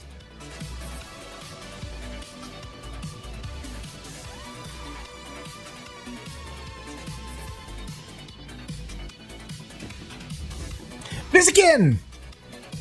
Vizikin, your muffler's clogged. No!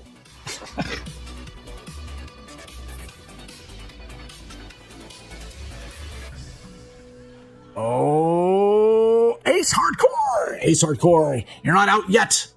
What? There's something wrong with your gear shift.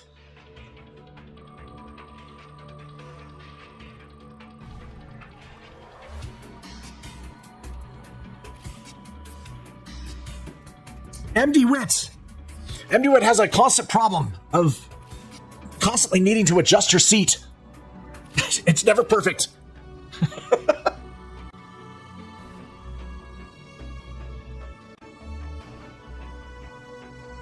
Oh, Stephanie, no. Stephanie. Oh my gosh. Somebody was spray painting on the wall and got spray paint on your bike. So you're busy beating them up. Come on, guys. We gotta take out the clowns. Let's go.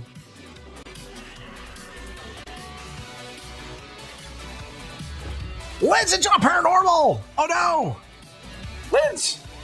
Somebody's thrown a sheet over your bike. You're trying to find them. They all look like ghosts. No. You scared yourself.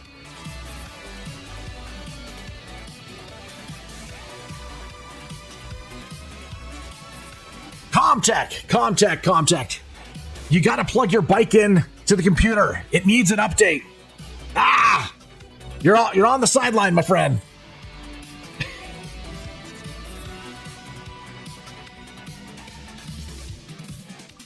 Oh no, not Stephanie again. Stephanie! That's 4. Stephanie, you're still beating that poor sucker up for putting spray paint on your bike. It's a beatdown. Curb stomped. Oh, hey, we got first one from Elizabeth. Elizabeth. Oh my gosh. Elizabeth. Are you putting diesel in there or gas? You don't know which? Oh, you might ruin your bike.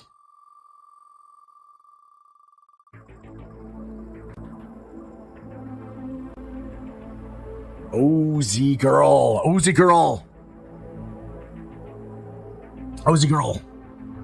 You too. Hear a clinking sound in your bike. It's not good. Somebody comes from behind you. Oh no, it's a clown. Ozzy girl collapses. The clowns are starting to attack, guys. This is not good. It's only a bit corrupt. Was sitting on the side smoking a cigarette,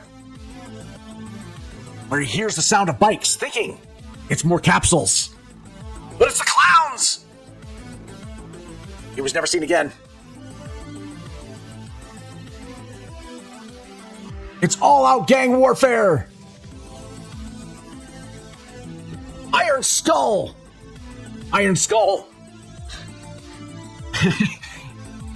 Got the literal Iron Skull to the head. Ouch, he landed hard. He now drinks through a straw.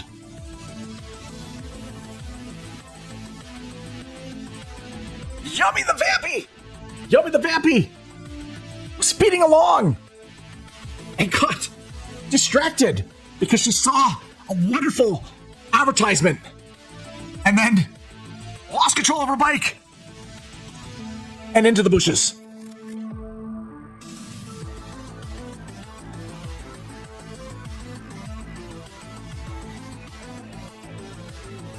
Elizabeth gets on her bike and starts to start it up, but it starts to chug. Ooh, maybe you did put the wrong type of gas in there. Was it diesel? I don't know. You gotta talk to your mechanic.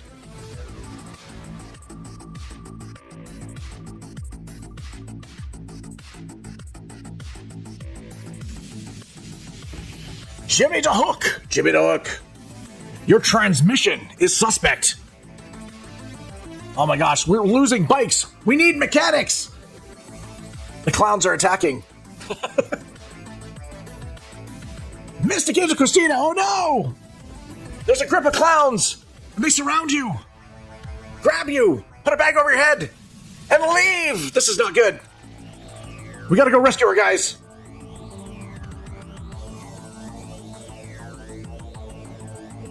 Oh, MD Wit. We pan back to her. She's still adjusting her seat.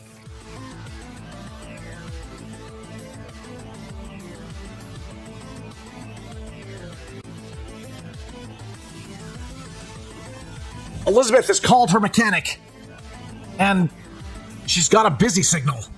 Why? Because there's been so many other bikes that need work.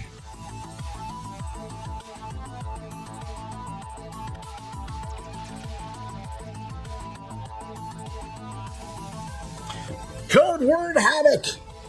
The clowns are attacking. Oh no, she's driving by. Two clowns swoop up behind her. She does the old reverse maneuver to try to get behind them, but loses control and smashes into the floor. We're into the road, I should say. And man, that's a road burn.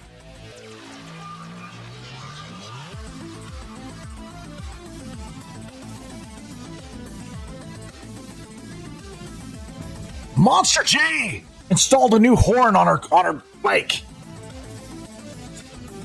Unfortunately, the horn was a secret call for the clowns. They surround her, and she's like, "Yo, what's up?" And they start to beat up on her. Oh my gosh, I feel terrible about this.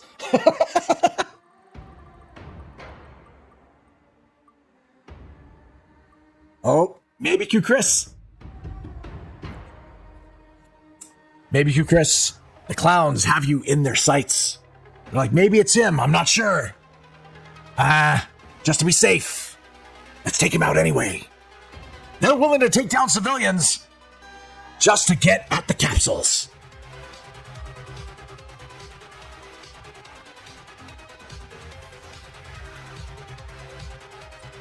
Uh-oh. Stephanie got hit again. That's what, the fifth one? 5 times unlucky. Stephanie, she goes to her parking space where her bike was. It's missing. Someone stole the bike.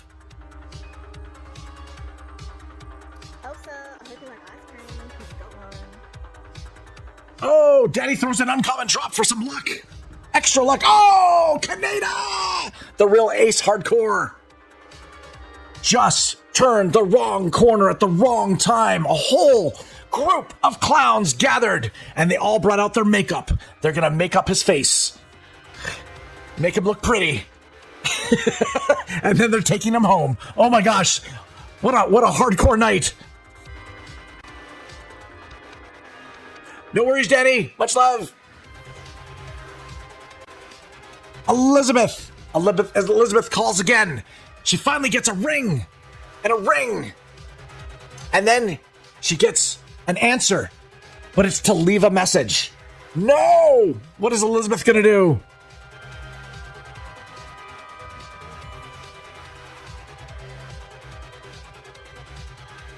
We got Pablo Escanaba. Pablo Escanaba is practicing his call for Kaneda! Kaneda! He keeps saying, Canada! Canada! And he keeps getting people going, hey, what you want, eh? Oh, no! I don't like my nature! Much love, dude. Elsa, I hope you like ice cream. We have last week's winner. It's about May, people. But unfortunately, it's well, I guess it is all about her right now because she just got trashed by the clowns. It's not a good sight. It's not pretty. Look away, people. This is adult. This is not for kids. Hey, much love. Oh no, Stephanie, is this number 6? Stephanie, ooh, you're still in the game. However, your bike has gone missing. You're placing a police report describing the vehicle. The thing is, the police don't believe you that you have those kind of spinners on your wheels. You need to show them pictures.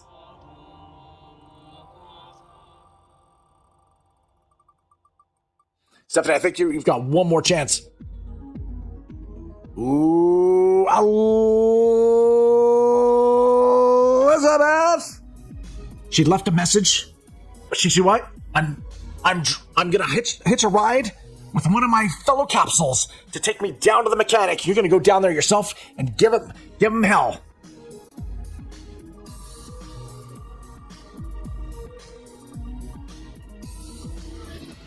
Oh my gosh.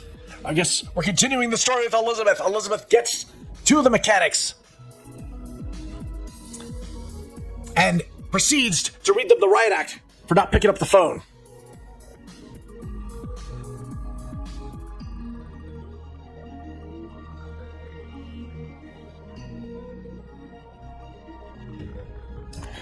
Taibu Cat. Kaneda! Taibu Cat. Have you seen Taibu Cat? I haven't seen Taibu Cat. In fact, no one's seen Taibu Cat. Taibu Cat went missing. Maybe the clowns got him. I'm not sure. Follow the kitty litter.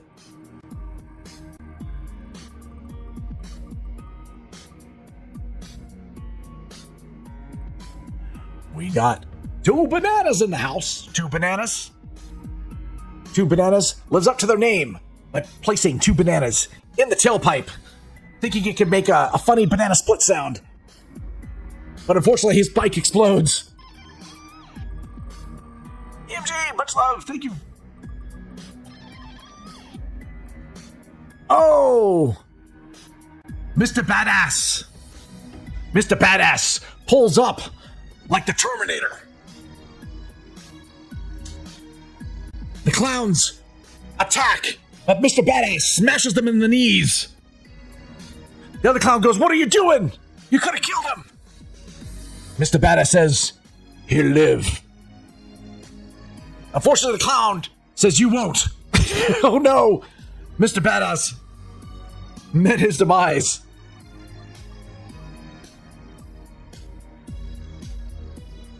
Oh, we got GM Dixie. GM Dixie is looking at the manual. Apparently, he can't seem to figure out how to start his bike. It's electric. There's no keys.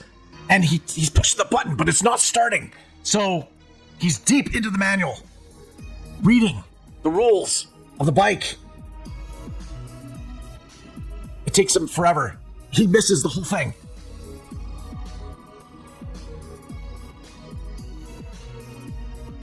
Oh, Stephanie. Oh, almost gotcha. Instead, we land on Eric Walker, who said he's going to be watching AKIRA for the first time tonight. Eric Walker, be prepared. There will be blood. There will be a number of heavy subjects. But the animation's killer, and the music is amazing. I hope you enjoy it. By the way, the clowns murdered you.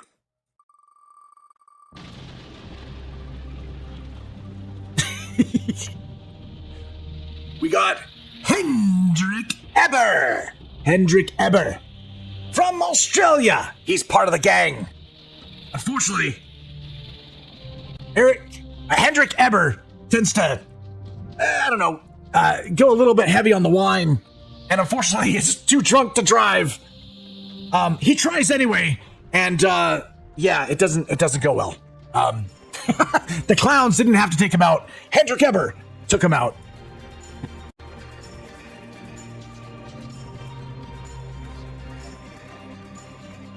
MD Wit. We're back to MD Wit. What is she doing? She's still adjusting her seat. I don't think she's ever going to get out of the garage.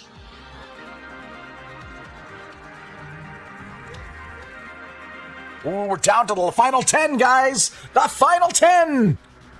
Unfortunately, Danny G didn't make it. She said she's got to work. She can't attend the clown bashing. Sorry, guys. Maybe next time. Back to work she goes.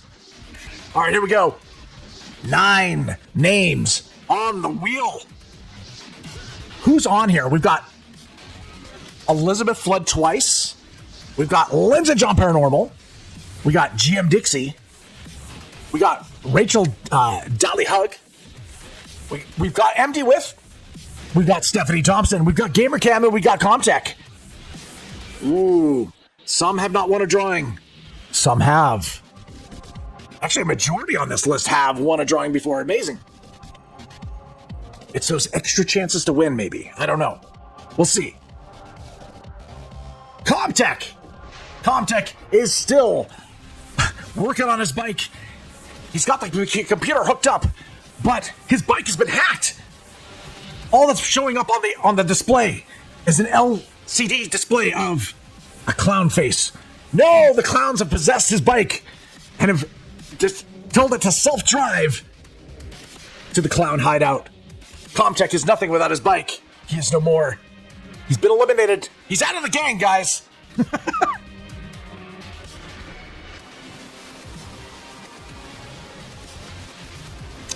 Lynn's and John Paranormal. Last time we saw her, she was scared of her own bike because there was a sheet over it, and it looked like a ghost. Well, she's conquered her fears, her fear. She's lifted off the sheet, started up her bike, and drove right into the clowns.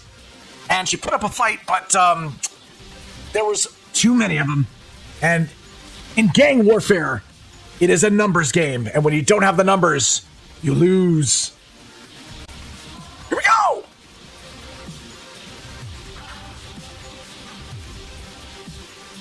Oh, inevitable. Oh my gosh, Stephanie, each week. Stephanie, my gosh. It was not meant to be. So you were filling out a police report with the Spinnerax. They didn't believe you. You showed pictures. You showed videos. You ended up getting thrown into jail. I don't know why. It's the pigs, man. The cops, man. We should have never gone to them. We should have done it ourselves. Trust in the capsules. Oh, I'm sorry, Stephanie. We'll bail you out in the morning. 6 names on the wheel. We got Elizabeth, GM Dixie, Rachel Dial Hug, Elizabeth again, MD Wit, and GamerCam. All right. The only one here that has an advantage is Elizabeth. She's got 2. She's got double the chances. Will it be a fair game? Who knows? In gang warfare, is it ever fair? Let's go get Joker.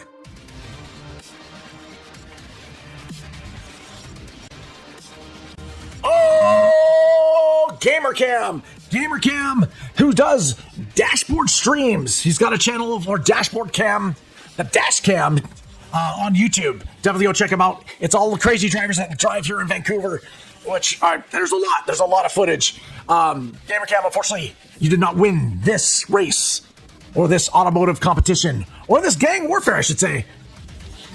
Maybe next time. All right, we're down to final 5. Spinning.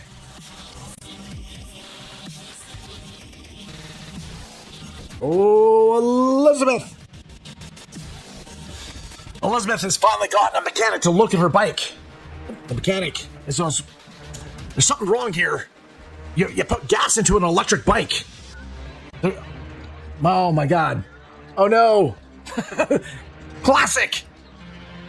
Final 4. Elizabeth is still in the game. We've got GM Dixie, Rachel Dolly Hug, and MD Wit. There can only be one winner. Rachel Dallyhug, who has never won a drawing yet on the channel. You came very close. You came down to the final 4. We will pay our respects to you. That's right. We've got a bunch of gang members and a Hall of Fame. You're amongst them now. We'll remember you always. You got close to the Joker, but unfortunately didn't succumb to the odds. I mean, you did succumb to the odds. You're gone. All right, here we go. 3 chances.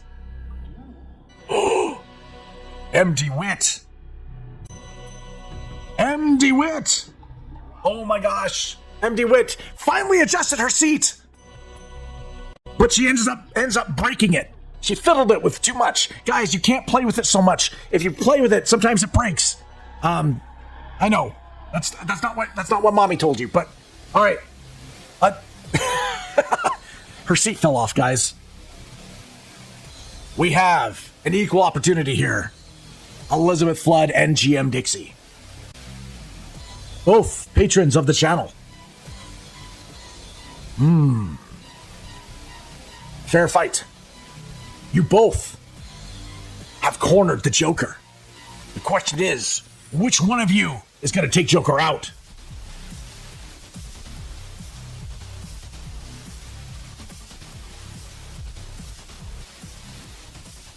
Oh, in a twist of fate, GM Dixie was still reading his manual.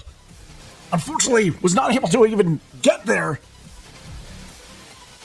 That means we have Elizabeth Flood as our winner. Congratulations, Elizabeth Flood.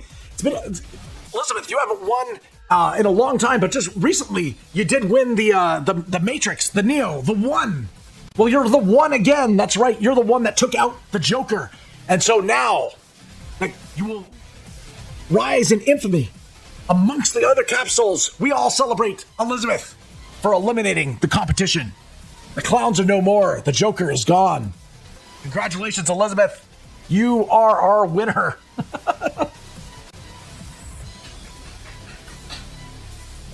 You now own an AKIRA bike. As a rule, as well, guys, all patrons have been grandfathered in. They do not have to pay shipping. They do not have to pay packaging. They get it for free. That's right. Elizabeth Flood, congratulations. Don't forget to claim it. You gotta send me a Discord message in the next 36 hours, and you can claim that drawing, and it is yours. Congratulations. Oh, thank you, Stephanie. Much love for that. The drops as well. Appreciate it. Thank you all for joining me on this adventure. Hopefully you enjoyed your experience, had a laugh, had some fun, learned a thing or two about the subject. This video is kind of a work of passion for me. If you're watching this on YouTube, I'm not monetized there. This video is not monetized there. I'm funded by you, the viewer. And I want to say a big thank you to my patrons, thank you to my subscribers, and thank you to viewers like you. If you're watching right now, thank you so bloody much. I love you guys. You guys are amazing. If you're watching the video later and you made it to the end here, thank freaking you. Much love. Thank you so much. Please feel free to give me some feedback on what you liked and, more importantly, what you didn't like. My content is kind of forever changing, and I like to try new things. Your feedback is valuable to me. Throw a comment down there. Again, remember, smash that like button, all that junk. I hate saying it, but they always say you gotta say it, otherwise the videos don't do shit. Much love, guys.